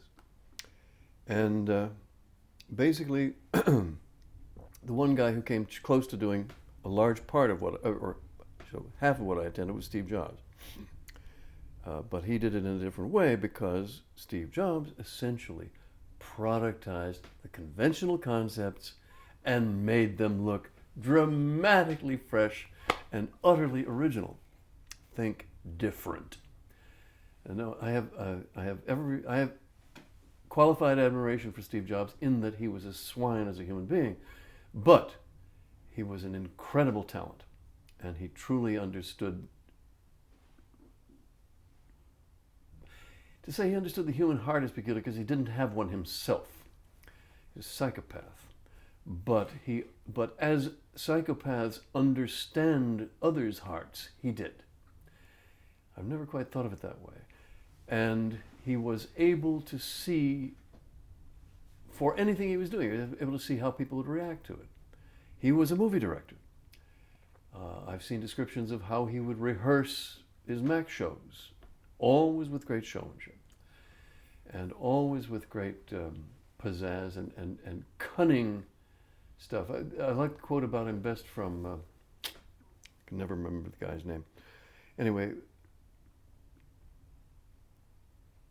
he's marvelously subtle. He would have made an excellent king of France. So he had enough diplomacy to get him as far as he got before the Scully contretemps when he left, and enough self-control to go through the next thing and buy Pixar and wait for them to ask him back after Scully had run the company into the ground. But back to the 60s. Yep. So this changed your idea of what you wanted to do with your life? No. This did not. Seeing the computer did not change my ideas of what I wanted to do with my life. It put a new chapter ahead of everything I was planning. Ahead of the movies I wanted to make, ahead of the plays I wanted to write, ahead of the books I wanted to do. Because first, I had to get a decent text system working, because that would then be a workflow system for handling all the notes, for handling this appalling profusion of notes which I was accumulating, whose destinations would remain undecided. Being able to leave things undecided to the very end, that to me is a very big part of this, and it's a part of the oeuvre syndrome, a part of the auteur syndrome, whereas the normal approach is that you have to have a script locked down before you start shooting and before you get the budget. Whereas to me, having a floating haze of choices that you know about and understand to the very end is the essence of inspiration. And so Xanadu as a workflow system was very much a part of this whole plan. So unfortunately, I've been stalled in chapter 1 all this time. But I'm not a quitter. I did finish The Epiphany of Slocum Furlow, my student film. It took 30 goddamn years. And I will get this working, assuming I'm not struck down by some disease and or automobile. And I believe it's still a game changer, because I'm deeply disappointed in the human race in that very few people understand what I'm saying or why it will change the game. And I'm used to it. But you met at the time, I mean, tell me a little bit about meeting Bob Taylor, for instance, and... that was a very small thing. I'd skip that as an anecdote because, well, okay. Well, but he introduced you to Doug, right? Yes, well, he gave me the pointer. The highest spot of the 60s, well, there were two high spots of the 60s, a couple of weeks apart. One was my paper before the ACM, which was not my first paper. It was my second year teaching at Vassar, and I had time to... Well, sorry, then go back to your first... Ted, sorry. Go back to Get your me on a first roll paper. and... Okay, go ahead. Yep, go ahead. I thought it was your first. What was your first hypertext paper?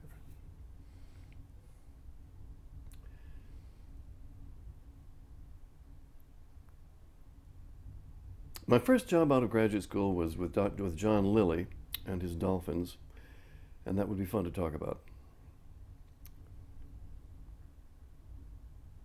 It ended quite unpleasantly.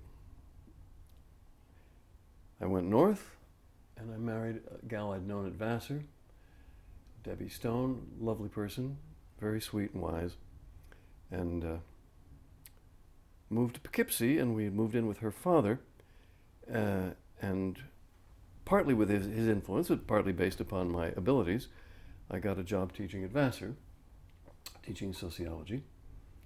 And the first year I worked very hard preparing my courses, and the second year I could coast because I was teaching the same courses. And on that second year, I submitted papers to conferences about hypertext and I also thought of CGI, and about that. I had a system planned for that. And so I submitted, I think, 4 papers to 4 conferences, and they were all accepted. The high point was at the ACM 20th National Conference. Now, the ACM, the Association for Computing Machinery, is, of course, the principal organization of the computer science profession. At the time, in 1965, with the National Conference in Cleveland, it was their 20th National Conference, so they'd been going, I guess, since 45, unless it was 2 a year, I'm not sure, probably. So anyway, their 20th National Conference was in 1965 in Cleveland, and there I gave a bang-up presentation. Now, what I figured out already from having watched other people is that you don't read the paper. You give a talk that summarizes, encapsulates, and glamorizes the paper. And this I did. But it was really a bang-up presentation. And it ended, as I just remember, it ended with a slide that said change, and then a bigger slide with the word change bigger, and the slide ended change bigger, talking about the constant change that we need for our electronic documents. And so that building things for constant revision was central. And I believe that most of the computer scientists in the world were in that room. I counted the house. It was a big room. I think it was about 300 people. I've got it written down somewhere. And there was great applause. Afterwards, several people spoke to me, and one of them was Bob Taylor. At the time, he was youthful. He's like 3 or 4 years older than I am, with a crew cut. And he was at ARPA, it was then called Advanced Research Project Agency at the Department of Defense. And he asked me if I'd heard of Douglas Engelbart, and I had not. Now, at that time, you see, I was imagining text on screens, and nowhere did I read about text on screens ever before I published my first papers. And so all of this was straight out of the back wall of my head, and I was interested that Engelbart had been doing it. I was a little disappointed, but sure. So I made a note to get in touch with him. I'm not much for writing letters. I hate writing letters, and I'm always so swamped, and getting it to the mailbox is always a chore because I always forget to mail letters.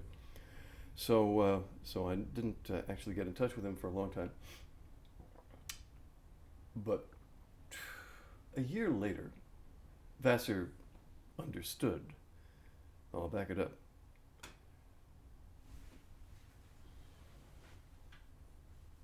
The 2 high points of the 60s for me were 2 weeks apart. One was, or maybe a week apart. One was when I gave that paper before the ACM, and the other was the phone call I got from a man who identified himself as the head of information reprocessing research for the Central Intelligence Agency. And he actually came to the house in Poughkeepsie and said that the CIA could fund my work, and would I rather have it through a corporation or through academia? And I said, no question, I want through a corporation. I don't want any more of academia. And then I bounced around sending them proposals for about 4 years.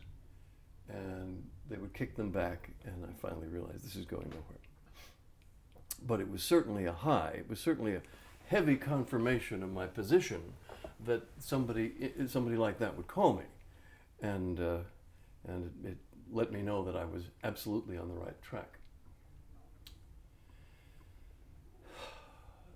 Vassar realized right away, after my Vassar talk, which had been earlier, I gave a talk at Vassar where I laid all this out. There was great fanfare for the talk beforehand, and a very profound introduction which was written by one of the academic heads of the college. And this is in my book, Possiplex, and I think it might be on the web as well. Saying, it was called something like, the subtitle was The Nature of the Written Word. I don't remember what the title was. And I filled the auditorium in Blodgett Hall. And after my talk, people filed out silently, and no one on the Vassar faculty ever spoke to me socially again. except my father-in-law, who had to.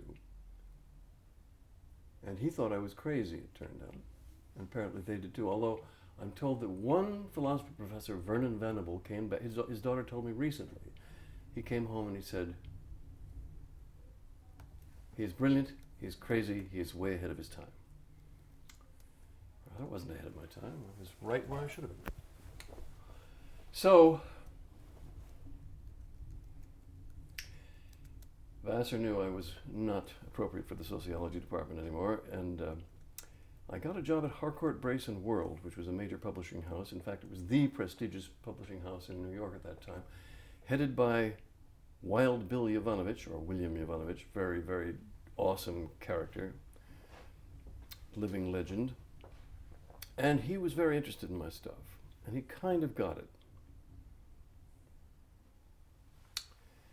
And we flew out to California, and I'd been to the Bay Area once before, very briefly on a tour sort of thing.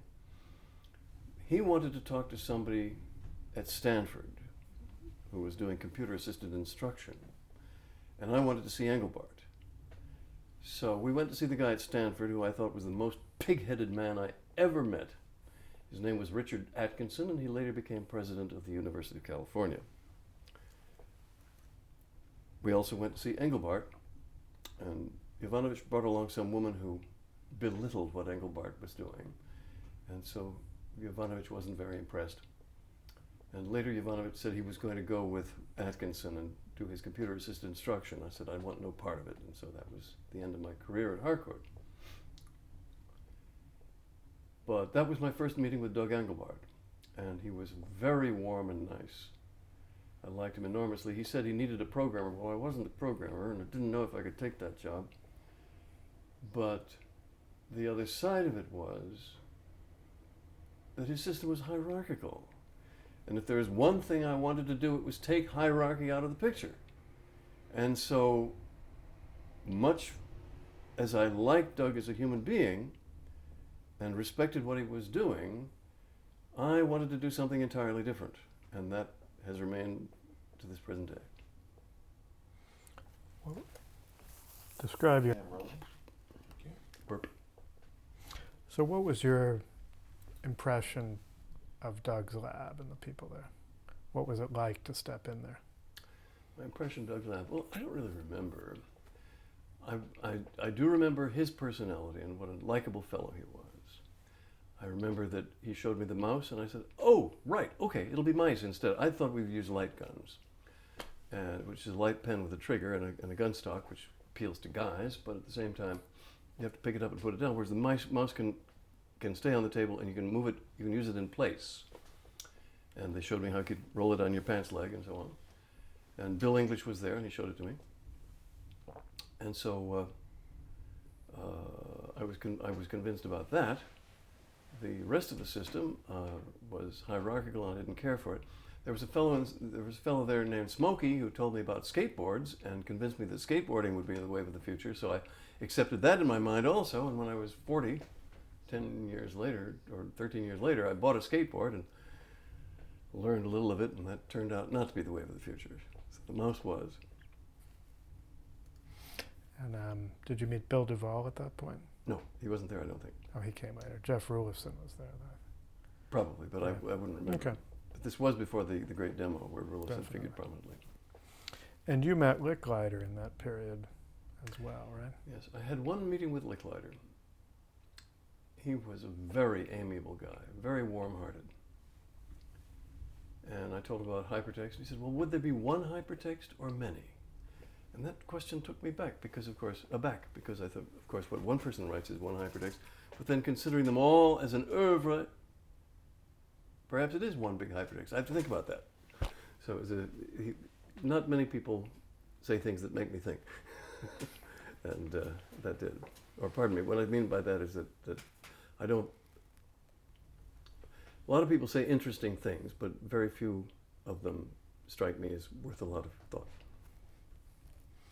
And had you read his different works? I mean, Libraries of the Future.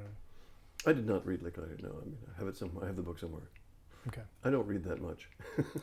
I don't have time. I'm too busy designing and thinking.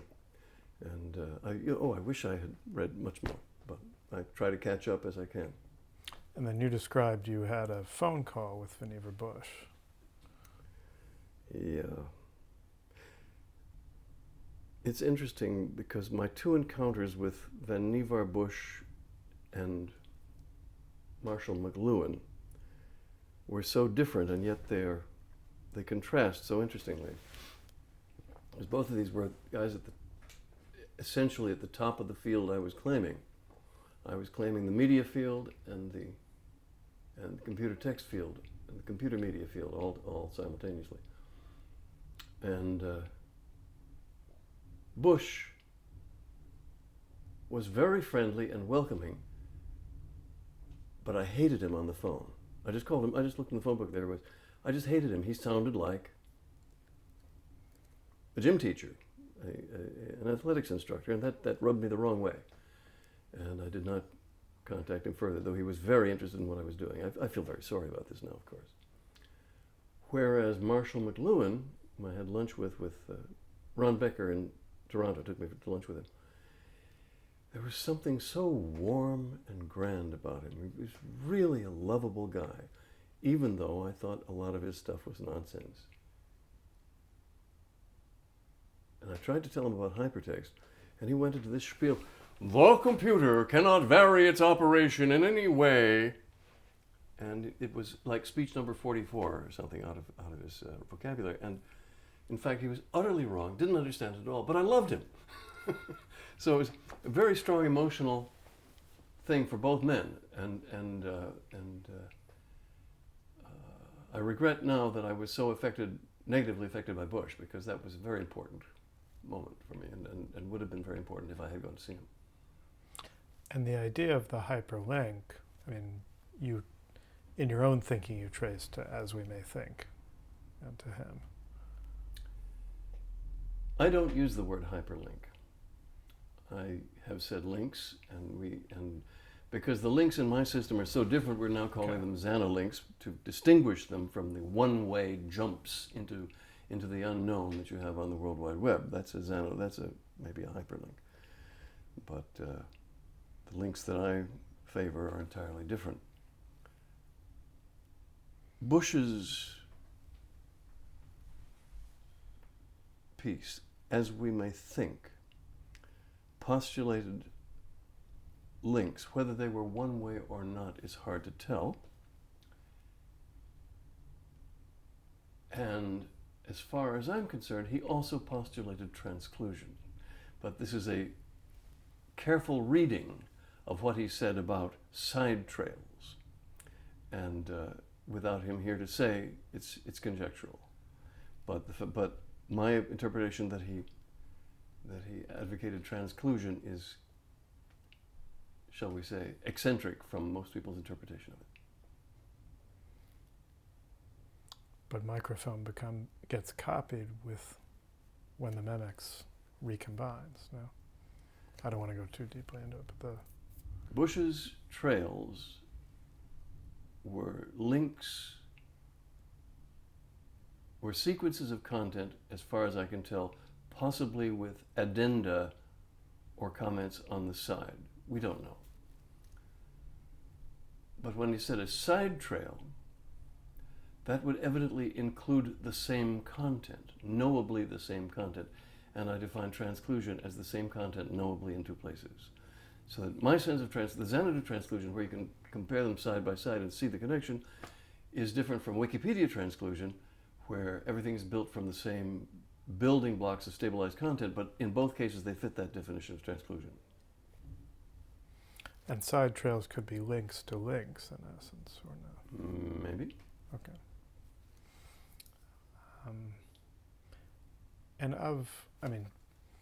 Certainly Taylor, Licklider were interested in the computer for communications. Did you feel any kind of, did that jibe with you, or was that really a different vision? I mean, they were interested in interactive computing and more as a communication device than as a true writing, as a new form of literature, as a new way of creating, as I understand. I mean, did you feel any rapport with them about? I guess here I have to talk about my own personality. I have never really identified with anybody. And so while I have had friends in the computer field, and in fact, I've briefly had colleagues, or I've had important colleagues, who I thought agreed with me on some things, I have always regarded my path as the one I must follow. Whether it's the only true path, I cannot insist. But I've never felt any great harmony with anybody else. But you saw Doug as a fellow traveler to an extent. Yes, so I'm now pausing to take out your remark, if you want to do that. Yeah. To say I saw Doug Engelbart as a fellow traveler says it exactly right. Now, the term fellow traveler is from the Russian Sputnik, somebody with you on the way, but not necessarily having the same goal. And so yes, he was building a system for text on screens with connections, but his fundamental idea was to empower work groups, whereas my fundamental idea was to free the individual. And the fact that our resulting concepts are not that far different shows, except mine has to inclusion, but even so, we kind of converged more than I had realized. But Doug's stuff was just so fundamentally different. It was built around the central concept of a working group, and it was hierarchical.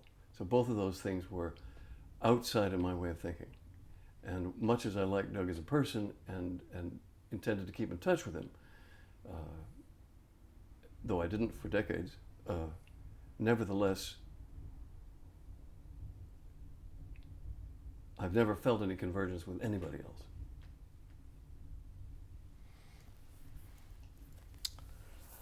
So just Don Bitzer came later that you looked at Plato in. I'll state this differently. Again, remember that my heroes as a boy, Bucky Fuller, Frank Lloyd Wright, Orson Welles, people who were impelled and compelled by powerful visions to do things their own way at any cost. And that is precisely how my life has gone. Fighting for creative control has been the very center of my life in everything I've done. And that's the reason I have not gotten commercial backing. Some very naive people think that venture capitalists would provide backing. No. The only way to go is with volunteers. And so that's why I've taken the low budget route at all times as the only way to retain the kind of control that I had to have. Now, a few people have been able to do this. Stephen Wolfram, Richard Stallman have been able, as individuals, to build great engines and maintain their hegemony over them. But I didn't have the programming ability or the single-mindedness they did. I return again and again to my work, but it's not like it's everything I do. It's not like my main system is something I do all day, every day. But it's something I have to do according to the vision as I see it, and I cannot deviate from it based on fashion or pressure. So just go through the next steps after visiting Doug. So 66. So after I left Harcourt, the next job I found was very interesting. It was at Bell Laboratories, working on a system I cannot name at Bell Labs Whippany. I have heard that Bell Labs Whippany only worked on the anti-ballistic missile system, but I don't know whether that's true or not. In any case, what I was doing was simply consulting on a hypertext system they were building, and it was a very clumsy system, basically it turned out that a fellow named Jim Mullen wanted to create a programming language, and so he created a programming language around hypertext, which wasn't an interactive system and was so bizarre as to be, pardon me, so far from my way of thinking as to be pretty useless, but I put in my time there and tried to do a good job commenting on what they had. But it was very clear that I wasn't well suited to being at Bell Labs, and that ended. And then there was a fallow period in New York during which I did some of my best thinking, and then I got a job editing. No. Then I got a job at the University of Illinois in Chicago. My patron was a guy named Joseph Lipson, who was a vice president, and they were putting something called Project Plato at the University of Illinois. Now, Project Plato is the work of two guys. Don Bitzer, who was a fanatical engineer who created interactive plasma screens. And his notion was that everything you needed for education was a plasma screen and a way of programming it with no memory, accessible to the user. And so he had a very, very shallow notion of education as being based on drill and practice. Now, I don't say this is wrong it's not a wrongful thing to do, but it's a very silly generalization. So Project Plato was created around this plasma screen, but the software was done by a guy named Paul Tenzar, T-E-N-C-Z-A-R, and Tenzar was a very bright guy. I think he was a chemist. The few times we chatted, there was, boy, did we not get along. He insisted on calling binder clips big paper clips, whereas American-style paper clips, the extended loops, he called little paper clips. And I would show him a little binder clip, like this one, and say, how is this a big paper clip? But I think I did have one with me to show him. So. And he would also mark students down for saying aluminium instead of aluminum. And I thought that was horrid, since aluminium is, of course, the correct name of the metal. Anyway, but Tenzar had created this, I guess, reasonable, given the fact that you have a plasma screen and no accessible memory, the tutor language which he created for the Plato system was serviceable and pretty good. So I looked at Plato for a couple of weeks, for the month of January and February, 6 weeks maybe, and concluded that yes, very nice, but I want nothing to do with it. It has nothing to do with anything I want to do. And I told Lipson this. And he said, well, you're here for a year. What do you want to do? And I said, well, I guess I should write a book.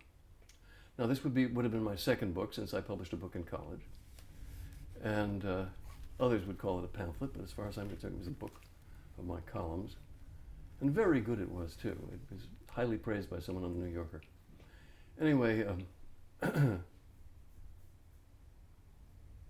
I couldn't figure out the angle, because how the hell do you explain computers to the layman and make it sound interesting? And I'd left my grandparents behind when I moved to the Midwest. It broke my heart to do that, because I knew my grandmother was going to die soon, and I got word that she died on, I think, the 28th of February in '73. And I went out to dinner with my new girlfriend, and I was feeling numb. And she started talking about women's lib. It came to me. The title of the book, but not just the title, because the title said it all. And to say it in a way that made the title come true gave me a way to write the whole book. Call it Computer Lib. I cried and cried.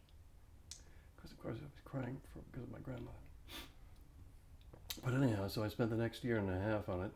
I managed to stay on an extra year, hang on an extra year, because I managed to get the vice chancellor to come to the house and see the manuscript I was working on. He was very impressed, because I had these huge layout sheets, and I'd gotten only so far with it. And I made several huge mistakes. One is I made the book too big, because I imitated the whole Earth catalog, which is very big, large, 11 by 14 or something like that. And I made it $7 bleeding because I thought it should be inexpensive. Now, at that time, I did not have any head for business, and I didn't understand about margins and all that other stuff. And I didn't know what the distribution problem would be like. But anyway, so those were two of the mistakes. Yeah, the third one was the distribution problem. And nevertheless, it managed to sell some 50,000 copies. I was told this by the distributors, who somehow, the distributor I ended up with, who somehow didn't manage to pay me my share for those 50,000 copies. And otherwise, the world would be a completely different place today, because I would have had the funding to build software which is entirely different from anything we see now, and we would live in a different world. Not just a different computer world, because the world we live in is thoroughly shaped by the computers we have, and I believe I would have given it a different shape that would at least have had some influence.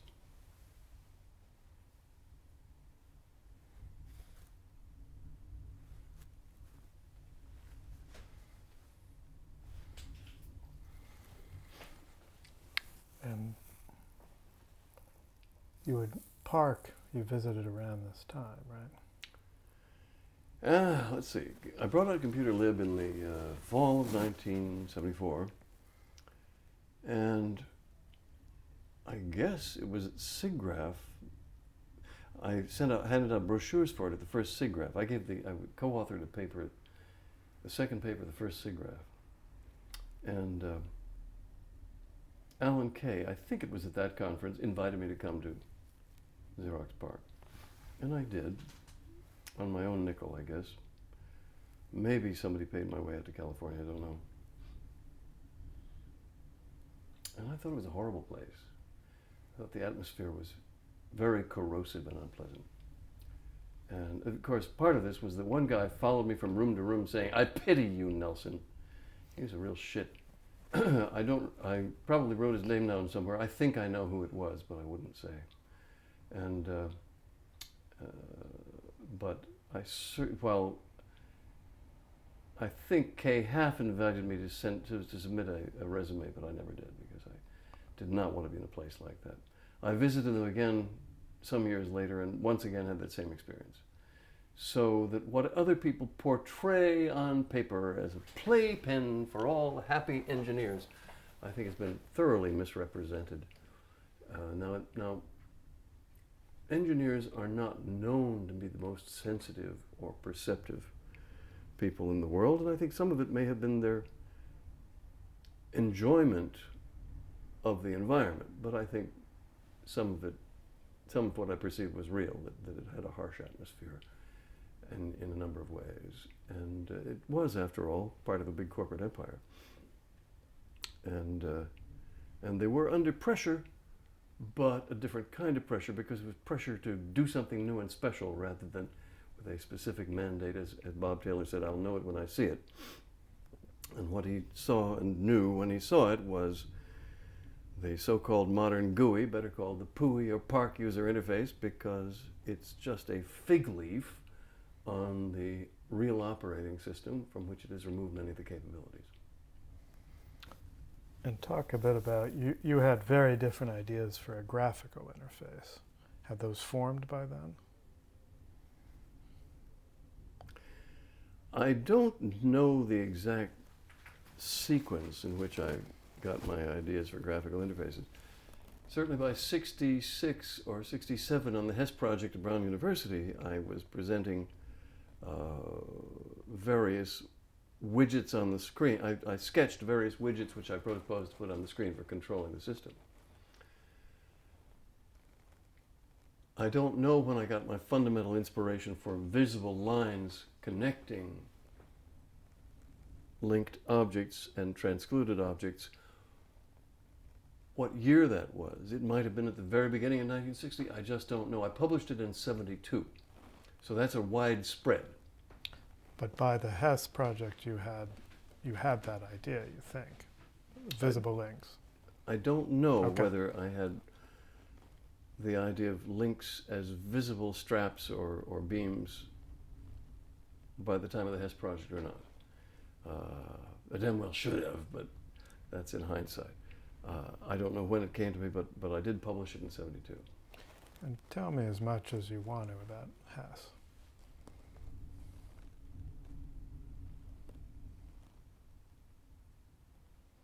Someone I knew from college came to the house in Poughkeepsie and invited me to join a hypertext project at Brown.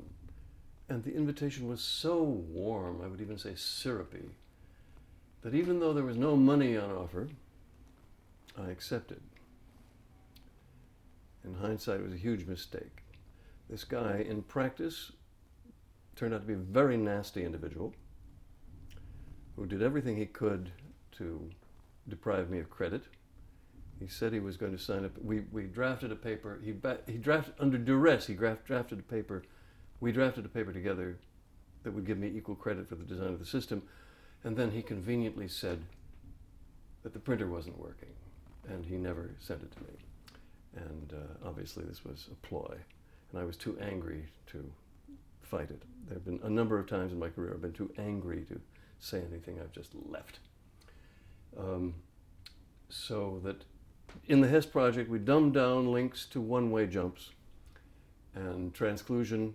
While it was included, I actually got it implemented in a small way. It was called BRW for borrow, and it was, and I have some, I annotated it somewhere as existing. It was never used. And in any case, so the guy who headed the Hess project then absconded with the field I had founded and went on to get huge grants and stuff. But I lost some $12,000. I lost all my savings driving up to Brown and back, a great deal of time, and was treated like shit.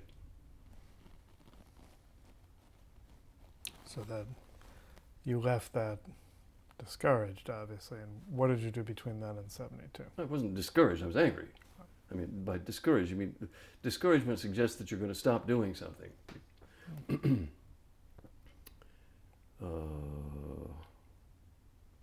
Well, I mentioned the thing at Bell Labs. Right. There wasn't much else. I mean, a lot of little things, but I don't feel like going into them. And We're going on until what, 6:30 you said? Is that what you said? Yeah, okay. Another half hour. And originally you had been thinking of basically I'll just ask as more open-ended. How the ARPANET happened in the late '60s. Doug was certainly very involved with that. How did you see networking, computer-to-computer networking, as changing your vision, or maybe not at all? I assumed that computer networking would be there from the beginning in 1960. I was told it was coming. And I thought it would be handled by major vendors such as IBM. And in the plan I made, the mature plan was essentially to have a series of franchised stands, the Xanadu stands, which would be capitalized by the people who ran them, and which would have contractual transmission arrangements with this, with whatever telco or whoever was running the worldwide information network. But I was thinking of telephones, modem speeds. I never had any idea it would come up to the speeds that it eventually did. I was never in touch with the ARPANET people because I was not associated with the military or with an educational institution. I never paid any attention to it. I thought, well, you know, that's them. Lucky they, but I have nothing to do with it. I'll just keep on with what I'm doing, and my designs will fit any technical communication that should appear. And that's how it went. So, yeah, I assumed from the beginning, computer screens, communication, interaction, and new forms of interacting text and interacting graphics. The kinds of interactive graphics I foresaw were different, though, because it's all so balkanized. All these separate applications under different rules. Whereas I was always for what's called integrated software. One set of rules, one ring to rule them all, one ring to bind them in the land of Mordor where the shadows lie. One unifying set of ideas and unifying structures that would enable you to to connect things of all kinds, so that, for example, three-dimensional models could be connected to text, so that computer graphics could be connected to all kinds of stuff, so that you could jump into a game and see the graphics of it without having to go through levels. All these things that are forbidden now. And I know that your early ideas were as much to do with hypermedia as well as text. Can you talk a bit about your ideas for movies, and also you had the idea of, what was it, the name of your... Oh, Phantasm, yeah. Phantasm. As a filmmaker, I've always had back burner movie ideas. And one of them I wanted to do was a little book nobody had heard of called Lord of the Rings. And so I worked out a rather elaborate plan, but a very different plan, because I was very much influenced by the World's Fair at Montreal in 1969. And the World's Fair in Montreal in 1969 had some very innovative movies. One of them was a surround movie, a screen which was a ring around the audience. So once you stepped in, you could look in all directions, and it was wonderful. But of course, you couldn't really tell a story in it, but they had something like a stampeding buffalo or something. Another very interesting one was the film To Be Alive, which was at the Czech Pavilion, and which is interesting because this was under communism, but they did a very nice job, and it was the most popular feature at the World's Fair. In it, the audience, you'd get to a decision point and the audience would vote on what would happen next. Now, the line was too long, I didn't get in, but as it happened, I ran into the producer outside and got a chance to interview him. And what he explained was that actually there were just two projectors and they ran in sync with the light on one turned off, and each decision point would lead to the same two possibilities, so that they only had to shoot. If you had 5 decision points, they had to shoot 1, 2, 3, 4, 5 pairs of events. And so it was much simpler than it looked. Very clever, and that was very influential. But I'd already thought of that as a hyper movie. In '69, I already published that. I called that a hyper film. Then I was very much influenced. I think it was the Johnson's Wax Pavilion. I'm not sure. It had 2 screens. One was vertical with about a 2:4 ratio, and the other was horizontal with about a 2:4 ratio, facing each other. So this one was like a swimming pool, and the other was like a diving board. And they did some lovely things with that. So I was inspired by all that. And so in my proposed Lord of the Rings film, it was going to be entirely different. It would be like Shakespeare's Globe Theater. So we'd have a very special built Globe Theater with the audience at least in a horseshoe, perhaps all the way around, but probably in a horseshoe, and swinging projection screens. While it was not practical at that time to refocus the projectors dynamically, I knew it would be possible within a few years to refocus the projectors dynamically, and so to have the screens move as part of the swinging stage. They would provide a swinging stage, and furthermore, it would be done with masks like Greek theater. And if you remember whey bread from the books, which everybody ate, that the audience would buy whey bread to eat in the galleries. So it was an entirely different concept, and it might even be possible to get the franchise to do that, but that's for somebody else. So that was an example of the films I was thinking about, and for the computer screen, I was much more interested in ways of maneuvering that were entirely simple to understand. I don't like the term intuitive, because intuitive suggests that you already have an intuition of how it works. No, until you see a thing work. Is the mouse intuitive? You look at it, what is it? That's not intuitive. Only after you see it do you get it, but you get it right away. So what do you call that? I call it retroactively obvious. So when most people say intuitive, what they mean is retroactively obvious. And so it would be that with my interfaces. So for example, having a figure move around on a screen, exploring some subject on a continuing pathway that is revealed, Well, there's a diagram at Computer Lab, but it's simple. I also thought of interactive music where you would walk through a piece. Well, actually, it's not interactive. You could actually have cyclical pieces playing throughout this space, but with sound baffles, so that as you walked through it, there would be a harmonics, there would be a harmonization of what the composer wrote from one stage to another. But as you walked through it, you would hear a different overall piece depending upon the path you chose. So in a way, that was a very simple form of interactive music. So I was designing all kinds of stuff like this. And I thought of one interesting framework for a very simple gaming framework where you would have different characters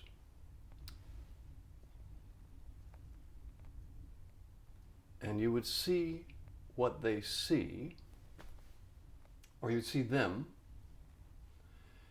and you would see the thought written above. And so you had a choice of next thought, act on it, or switch character. So the game would be wandering through the scene, making the characters do different things. See, again, very simple. I am, believe it or not, a minimalist. And I believe in elegance and simplicity and clarity very much.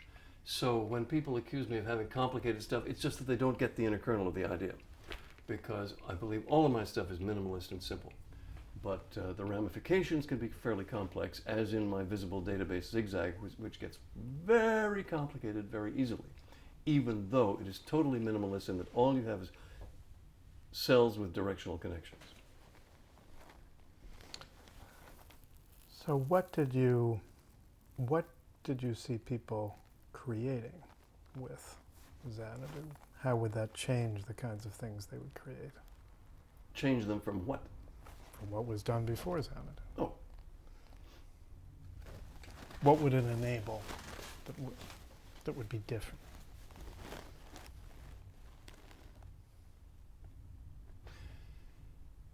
Since I believed that Xanadu would be the first computer text system that the public would see, and if I hadn't made two mistakes, it would have been out a year ahead of the World Wide Web. So I think of the World Wide Web as resulting from two mistakes I made. I have a very different take on it from most people. Since it would be the first text system most people would see, it would be perfectly natural for them to understand that every quotation remained connected to its original context. It'd be perfectly natural for them to understand that there's the micropayment for a document. You might pay 5 cents or 10 cents to read the document, but then you'd own the document. And you'd own the parts of it even if they were quoted from somewhere else. And the linking system, which is completely different from everything else, from every other system I now see, would allow all kinds of connections which could then be filtered and designed in a weave of documents that's much deeper. So right now you have these piddly little documents called web pages, most of them, that hold one thought and have no connection to anything else except a go there connection. And I find this deeply sorrowful. And I think that while people think that A, Nelson's system couldn't have been done with existing technology, wrong, and B, that it's too complicated for people to understand, wrong. So all I can do is wave my hands until we have a system going, and I'm still working on it. And when did you start to get volunteers after Computer Lab? When did I get my first volunteers? I was fishing for volunteers at Swarthmore College, and with a kids' computer club called the Resistors, very brilliant kids who were helping me. I was learning from them. See, most computer scientists wouldn't give me the time of day, and I needed to learn as much as I could from whoever. And I have never been ashamed of getting advice from children or information from idiot savants or whatever, the point being that information is where you find it. And I never having respected authority, except as I evaluated it, I've evaluated every source of information on my own. So I fished at Swarthmore College for people, and I found one guy. I was pricing out rental of a computer with the equivalent of a hard drive. At that time, in 1969 or 70, there were no hard drives available to the general public. A hard drive of 64K cost, I believe, $50,000. But they had magnetic tape, and one company called Sykes had taken the Philips audio cassette and made a box that would make it into a computer tape drive. They punched a hole in it, which I think violated the patent, which would have put them out of business eventually. But in any case, I didn't know about that. So the Sykes cassette plus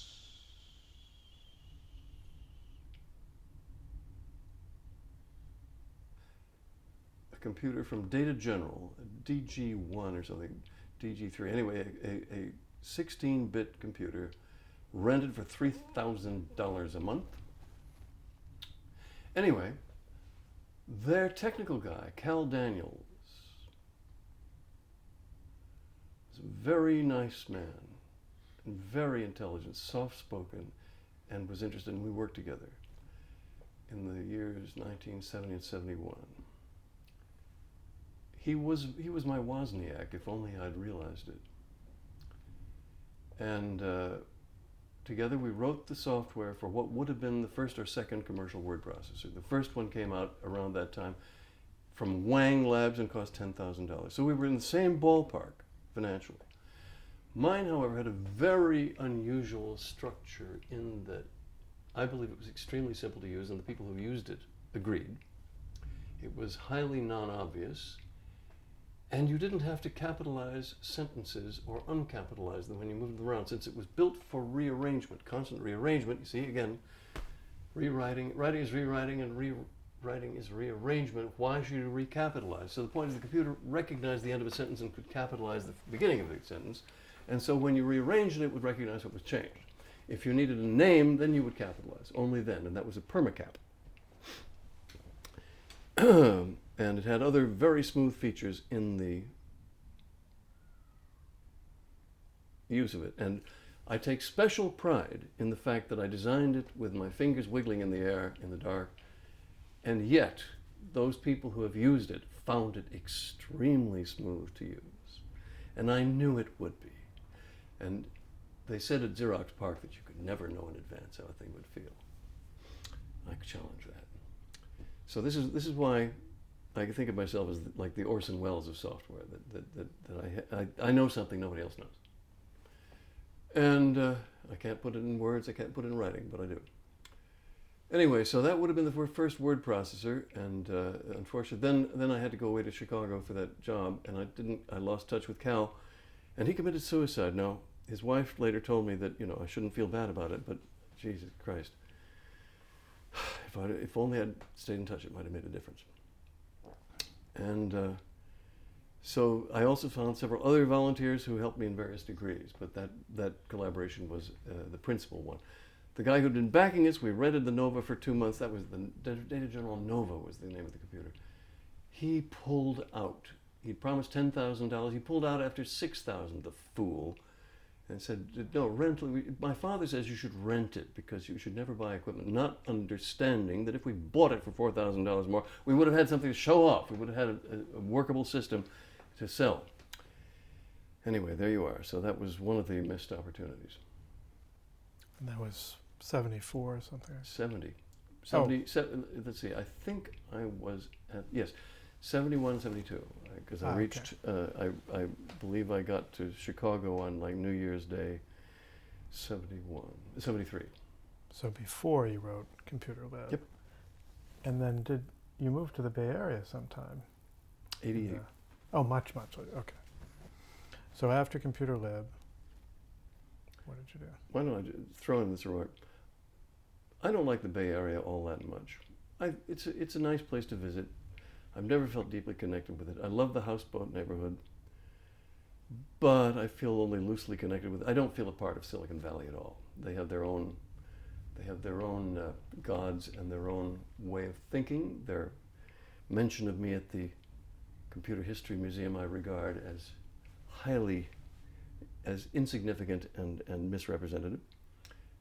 I want credit for having been the first person to think of a whole lot of stuff, and I don't know if I ever will get that credit.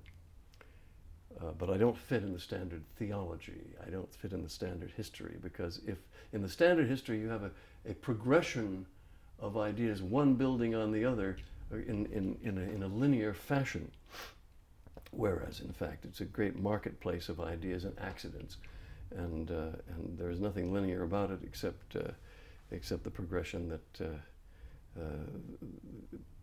there's nothing linear about it, but the mental set throughout Silicon Valley is pretty much the same, and I'd say that the Computer History Museum represents the Palo Alto-centric point of view, with insufficient attention, let's say, besides to me, to Konrad Zuse, the first person who independently invented, I believe, the digital computer, independently invented programming languages, and actually marketed a working computer under the Nazis. A great man, thank God they didn't understand his power. So it all happened here in Palo Alto is kind of the thrust of the Computer History Museum.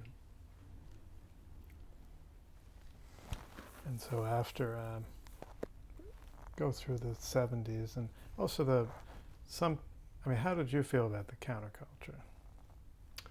How did I feel about the counterculture? I was in the counterculture from the age of 10. The little school I was at had a course in opera taught by Mr. Bessinger, I believe on Tuesdays and Thursdays at 11:45 a.m. just before lunch. On Monday, Wednesday, and Friday, he taught us geography. So opera was 2/3 as important as geography. And when we got to La Bohème, I asked, what is a Bohemian? And he said, well, look it up. So I believe I read Alfred Parry's History of Bohemianism in America, which they happen to have in the library. And I said, oh, well, I want to be a Bohemian. Where is this Greenwich Village place? That is one of the more amusing facts about my life, since I lived at number 27 Washington Square, which was ground zero. Well, Washington Square being ground zero of Greenwich Village and Bohemianism in America. But the edge of Washington Square was always totally respectable, and people wore suits and ties in my building, and the people in my building included Uta Hagen, the actress, Eddie Condon, the jazz guitarist who had his own nightclub, and other well-to-do people. So this had nothing to do with Bohemianism. Our house had nothing to do with Bohemianism. But I strongly identified with the notion of, I hated middle-class manners. I hated going up in the elevator at our house, and I was so tense because this atmosphere of, well, if we say anything, it'll be about the weather. It somehow just made me so uptight. Why is it like that? Why do we have to be so unreal to each other?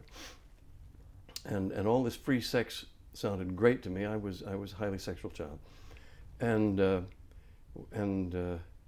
so when people say to me, "Were you hippie?" No, I was pre-hippie. Well, were you a beatnik? No, I was way pre-beatnik. I was a declared bohemian from 1947, and I didn't have any chance to practice that until. When did I finally find my bohemianism? Yes, when I got to Swarthmore, because suddenly there was a bohemian subculture at the edge, and I felt I'd come home. Where not only, but it was intellect and bohemianism together, which was exactly what I wanted. And to me, bohemianism was also intellectual because, as I got to know Greenwich Village and go through the bookstores, they had all these little magazines, Dissent, Masses and Mainstream, which I now know is communist, Partisan Review, which I think was run by the intelligence agencies, various other, but all these highfalutin, low-budget thingamabobs that to me represented freedom and liberty in a way that the uptight magazines didn't. I didn't recognize the position of the New Yorker at that time as the supreme seat of literacy in America. Not till high school. When I was in high school, the three pillars of my life were the Museum of Modern Art, the New Yorker, and the Rand Corporation. I wanted to work at the Rand Corporation because I was so deeply worried about nuclear war, and that was where they made a lot of the big, they did the big thinking about it. And this was 1954, 5.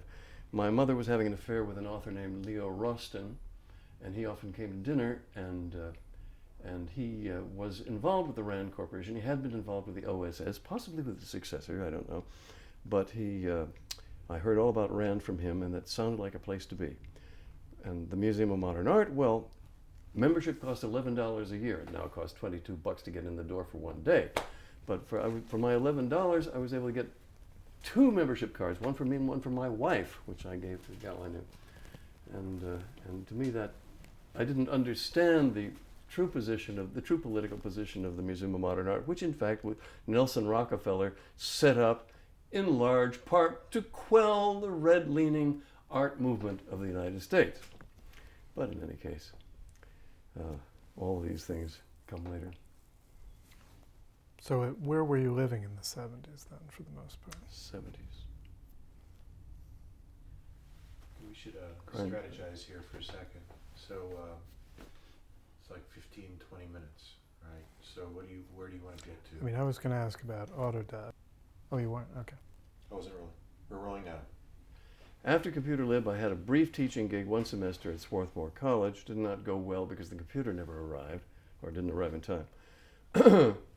And then I lived in the borough of Swarthmore for a time and took up with a lady who'd been deserted by her faculty husband, stayed with her, and continued to work on all the same stuff. Then I met Roger Gregory. Now, Roger Gregory is a very brilliant guy with a huge scientific background, a generalist, very well informed on many subjects. And he had been thinking about the ideas that I had formulated as the Xanadu Project, and he saw that my formulation was a clean simplification that did everything he wanted, and so he got behind it. And in the year 1979, he and I brought together 4 more people. Well, myself, Roger, Marc, Stuart, Roland, and Eric. So, 6 people. Say their full names. Yes. Ted Nelson, Roger Gregory, Mark Miller, Stuart Greene, Eric Hill, and Roland King. So 6 of us. And we would sit on my porch at Swarthmore in the afternoons discussing the hypertext of the future and how you'd build it around transclusion. And at the end, they came up with a remarkable design. And see, I'd always had this conflict between links and transclusion, how to merge the two. And they came up with a clean design which began with my EDL, Edit Decision List, of 1960, and then added links in a way I'd not expected, where a link was essentially a table of connection to another portion of content. And all of these they wrapped or embedded in a remarkable system of mathematics called tumbler arithmetic, which was derived from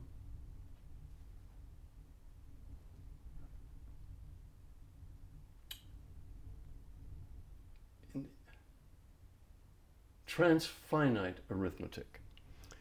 And in this addressing scheme, all documents in the universe could be represented by a string, much in the same way that they're now represented by a URL, but different. And the universe would be divided into small servers, much in the same way that the early web was divided into small servers that each took a slice of the address space, but different. So this numerical address space in this numbering system that they worked out was extraordinary. And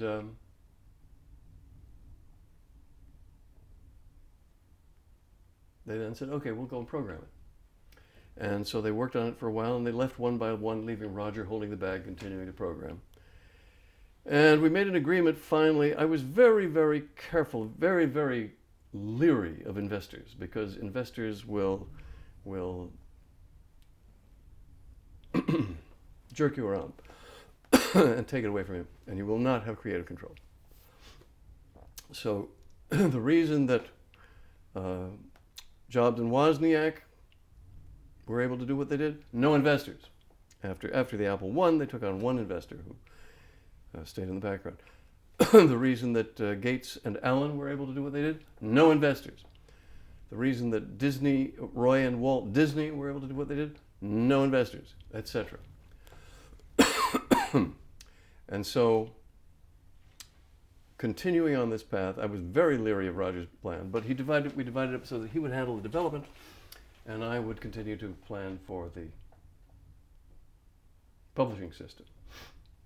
So I worked out the scheme, there was financing scheme called financing and structural scheme called the Xanadu stands, where it would be distributed among these Xanadu, these places which would be like McDonald's, franchised, but connected. And I did a cartoon about it in creative computing, which summarized it. It's been ridiculed. The plan for Xanadu stands has been ridiculed, but in fact, it was the first proposal for ISPs, the first proposal for what you now call Apple geniuses, the first proposal for internet cafes, and so it deserves some historical attention just for all of those. In any case, Roger finally found backing from a company called Autodesk, which made AutoCAD, but Autodesk's founder, John Walker, was an extremely brilliant guy, saw what we were doing and backed it, and Roger was put in charge of it. Unfortunately, I made a huge mistake. The programmers told me they were going to quit, and so I unseated Roger without asking him. Greatest mistake of my life, because that essentially lost us the world. And we would have been the World Wide Web, or we would have been the equivalent of the World Wide Web ahead of them, with an entirely different system of documents, much deeper. Now, of course, what would have happened is conjectural. And the simple-mindedness of the World Wide Web is one of the things that made it work. And the proprietariness of our server could also have been a problem for acceptance. So I'm not saying that this is any certainty, but this is still my picture of the world. But why did you unseat him? Why did I unseat Roger? Because I thought the programmers were going to leave and that we needed them. But why were they? What was their problem with him? The programmers were going to leave because Roger was having tantrums and throwing things. Well, what I didn't know was that he was throwing things because they wanted to redesign the system, which I would have firmly opposed. There was no time for that. We were on internet time, though it didn't have that name because there was no internet. But we knew there would be competition. How they would do transclusion, I had no idea. Of course, they didn't do transclusion, so that's simplified it. Because to me, the necessary features of a hypertext system were completely omitted. And Berners-Lee said in his proposal that he was essentially going to implement a general consensus of a hypertext system that was needed for the web, for the internet. And of course, the general consensus did not include the views of the Xanadu team. And when did you start getting involved with the hypertext conferences? That's late 80s, Wendy Hall. And Hypertext conferences, let's see. We held our own Xanadu conferences called HyperCons every 6 months from, I don't remember what the dates were. One was at the MIT, Artificial Intelligence Lab, hosted by Marvin Minsky, and that was really fun. The big line, I remember we voted one gal misinformation of 19, whatever it was. And I remember denouncing the educational system at one point, and Marvin Minsky said, "Oh, you've got to have schools, else how else would we keep them out of the churches?" Then there was the HyperCon we had at the Washington Computer Museum. Oh my God, that was surreal, because Alan Kay came. And because Alan Kay's reputation, he was doing things for children, there were crying babies in the audience. And because we had nothing to show, I put Roger and Marc and some other guy on stage talking about Xanadu, and of course it was utterly meaningless. Then Alan Kay came on and showed his film, but it was absolutely creepy and strange. So our HyperCons were varied, but at least we kept them up for a time. I don't remember how I got involved with the hypertext conferences in Wendy Hall.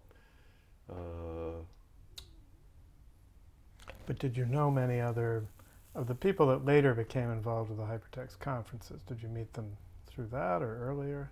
I don't know many people. Okay. The so-called Eastgate School of Hypertext. I know Marc Bernstein who runs it, but I've never read their stuff. And it's apparently very interesting from a literary point of view, but it's predicated on the one-way jump system of hypertext. Why should I be interested? and most of that stuff is also the hypertext conferences have essentially died out because of the web, since nobody's interested in another structure right now. They will be when they see the right one. So people like Herman Maurer, Wendy Hall, Ian Never Ritchie. heard of Herman Maurer. Okay. Oh, wait a minute! Wasn't he the guy who started Hyper-G. Hyper-G? That guy.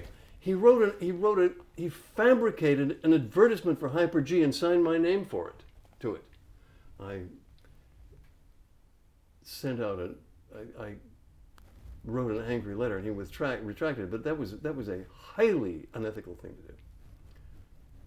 And did you meet Berners-Lee at those hypertext conferences? Not that I 'Cause can he remember. Okay. My two meetings in person with Berners-Lee were one that I remember. One when we went to dinner, a Thai restaurant in the Boston suburb where we left, and then we talked till 4 a.m. with his wife there. His wife admired my wristwatch, and I gave it to her. It was a nice gold thing with Art Deco hands, and I turned on my videotape recorder, and he turned on his, and we never had any meeting of the minds. And my sense is that he doesn't understand yet what my point of view is. There's a commentary on the web. He wrote something in Weaving the Web, about half a page about me, which is completely incorrect and misunderstands. He said I was in favor of two-way links. No. Or, pardon me, reciprocal links. Not at all. And doesn't understand transclusion and or the royalty payment system or any of that. And by the way, royalty is separate from the Xanadu model. So while I think it would be important, nevertheless, I'm concentrating now on getting a decent system with transclusion and Xanadu links up. But so it was a pleasant conversation, but we didn't see eye to eye. And similarly for a conversation we had in Tokyo at some bar associated with the conference. So I feel that Tim Berners-Lee is like Ronald Reagan. He is a figurehead type with a very fixed, simple point of view, which conveniently blocks understanding of others. Because he's a very, very smart guy. I mean, here's first from Oxford in physics. How much smarter can you get? So it's not that, but it's a certain frame of reference that he's locked to, or was. I don't know where he is now. And but of course, I have a high regard for him, and people who try to set up some kind of personal thing there. I have no personal animus toward him, whatever. I hate HTML, but that's a different matter. And talk a little bit about the end of the Xanadu project at Autodesk. Well, there's not much to tell.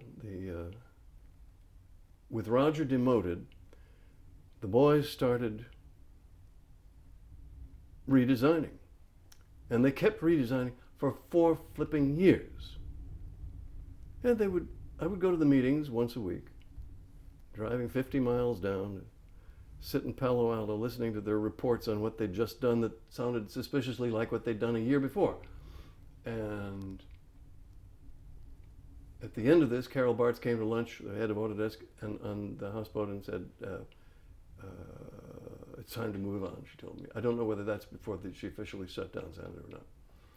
But they did the right thing, because those guys were not going to deliver, and it was just appalling. So I try to stay friendly with them, but I'm sure that they still stand, some of them still stand by their decision to redesign. That's Festinger's theory of cognitive dissonance. When things go wrong, you believe more strongly.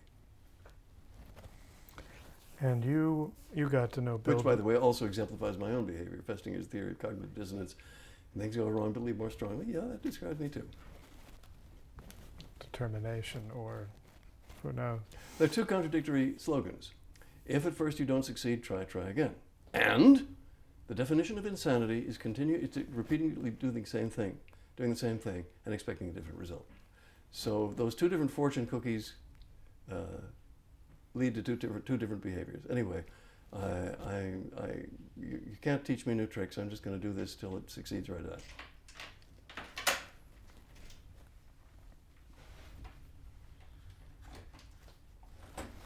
I think we're there. Yeah. Yeah. So maybe Let's finish this off. and off camera. I mean, so you met Oh, Bill Duvall. Oh, it's on. Oh, it's not. Rolling?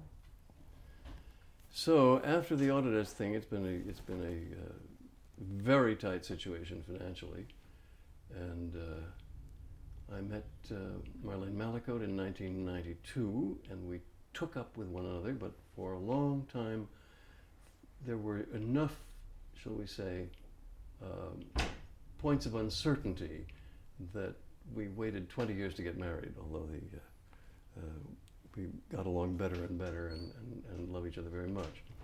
And so through thick and thin, we have lived in Japan and England, and I have been a university professor in various places, and an Oxford Don, of all things.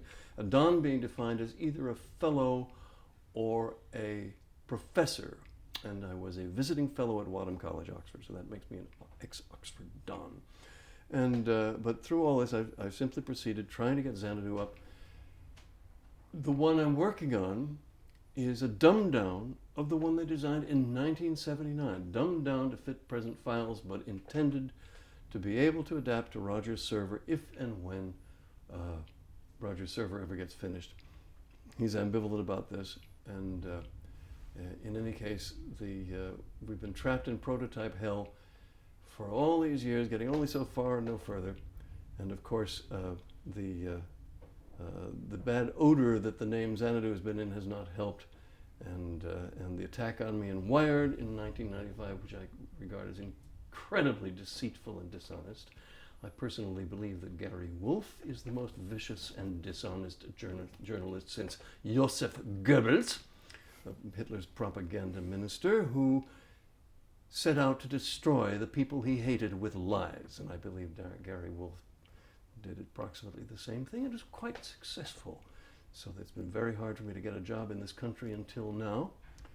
So that's over a decade, although my title is now, what is it? Distinguished Professor of Computer Science. But it took a long time to get any recognition in this country. Meanwhile, we have still two prototypes working to work with the Xanadu data structure as I have presently redefined it. And I've always thought it was 6 months away, and for some reason that illusion stays with me, except now we have two different teams rather than one. And could you finish with a little bit about Zigzag? And you're doing something with that now with the archive, or not? Maybe not. But if you could just talk about Zigzag.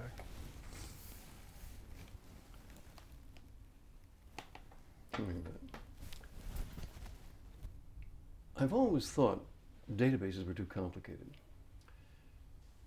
And I came up with a design which subsumes not merely database, tables, spreadsheet, lists, and arrays, but is extremely simple, consisting only of cells with directional connections, in as many dimensions as you like. Now, the generic for this is hyperthogonal structure.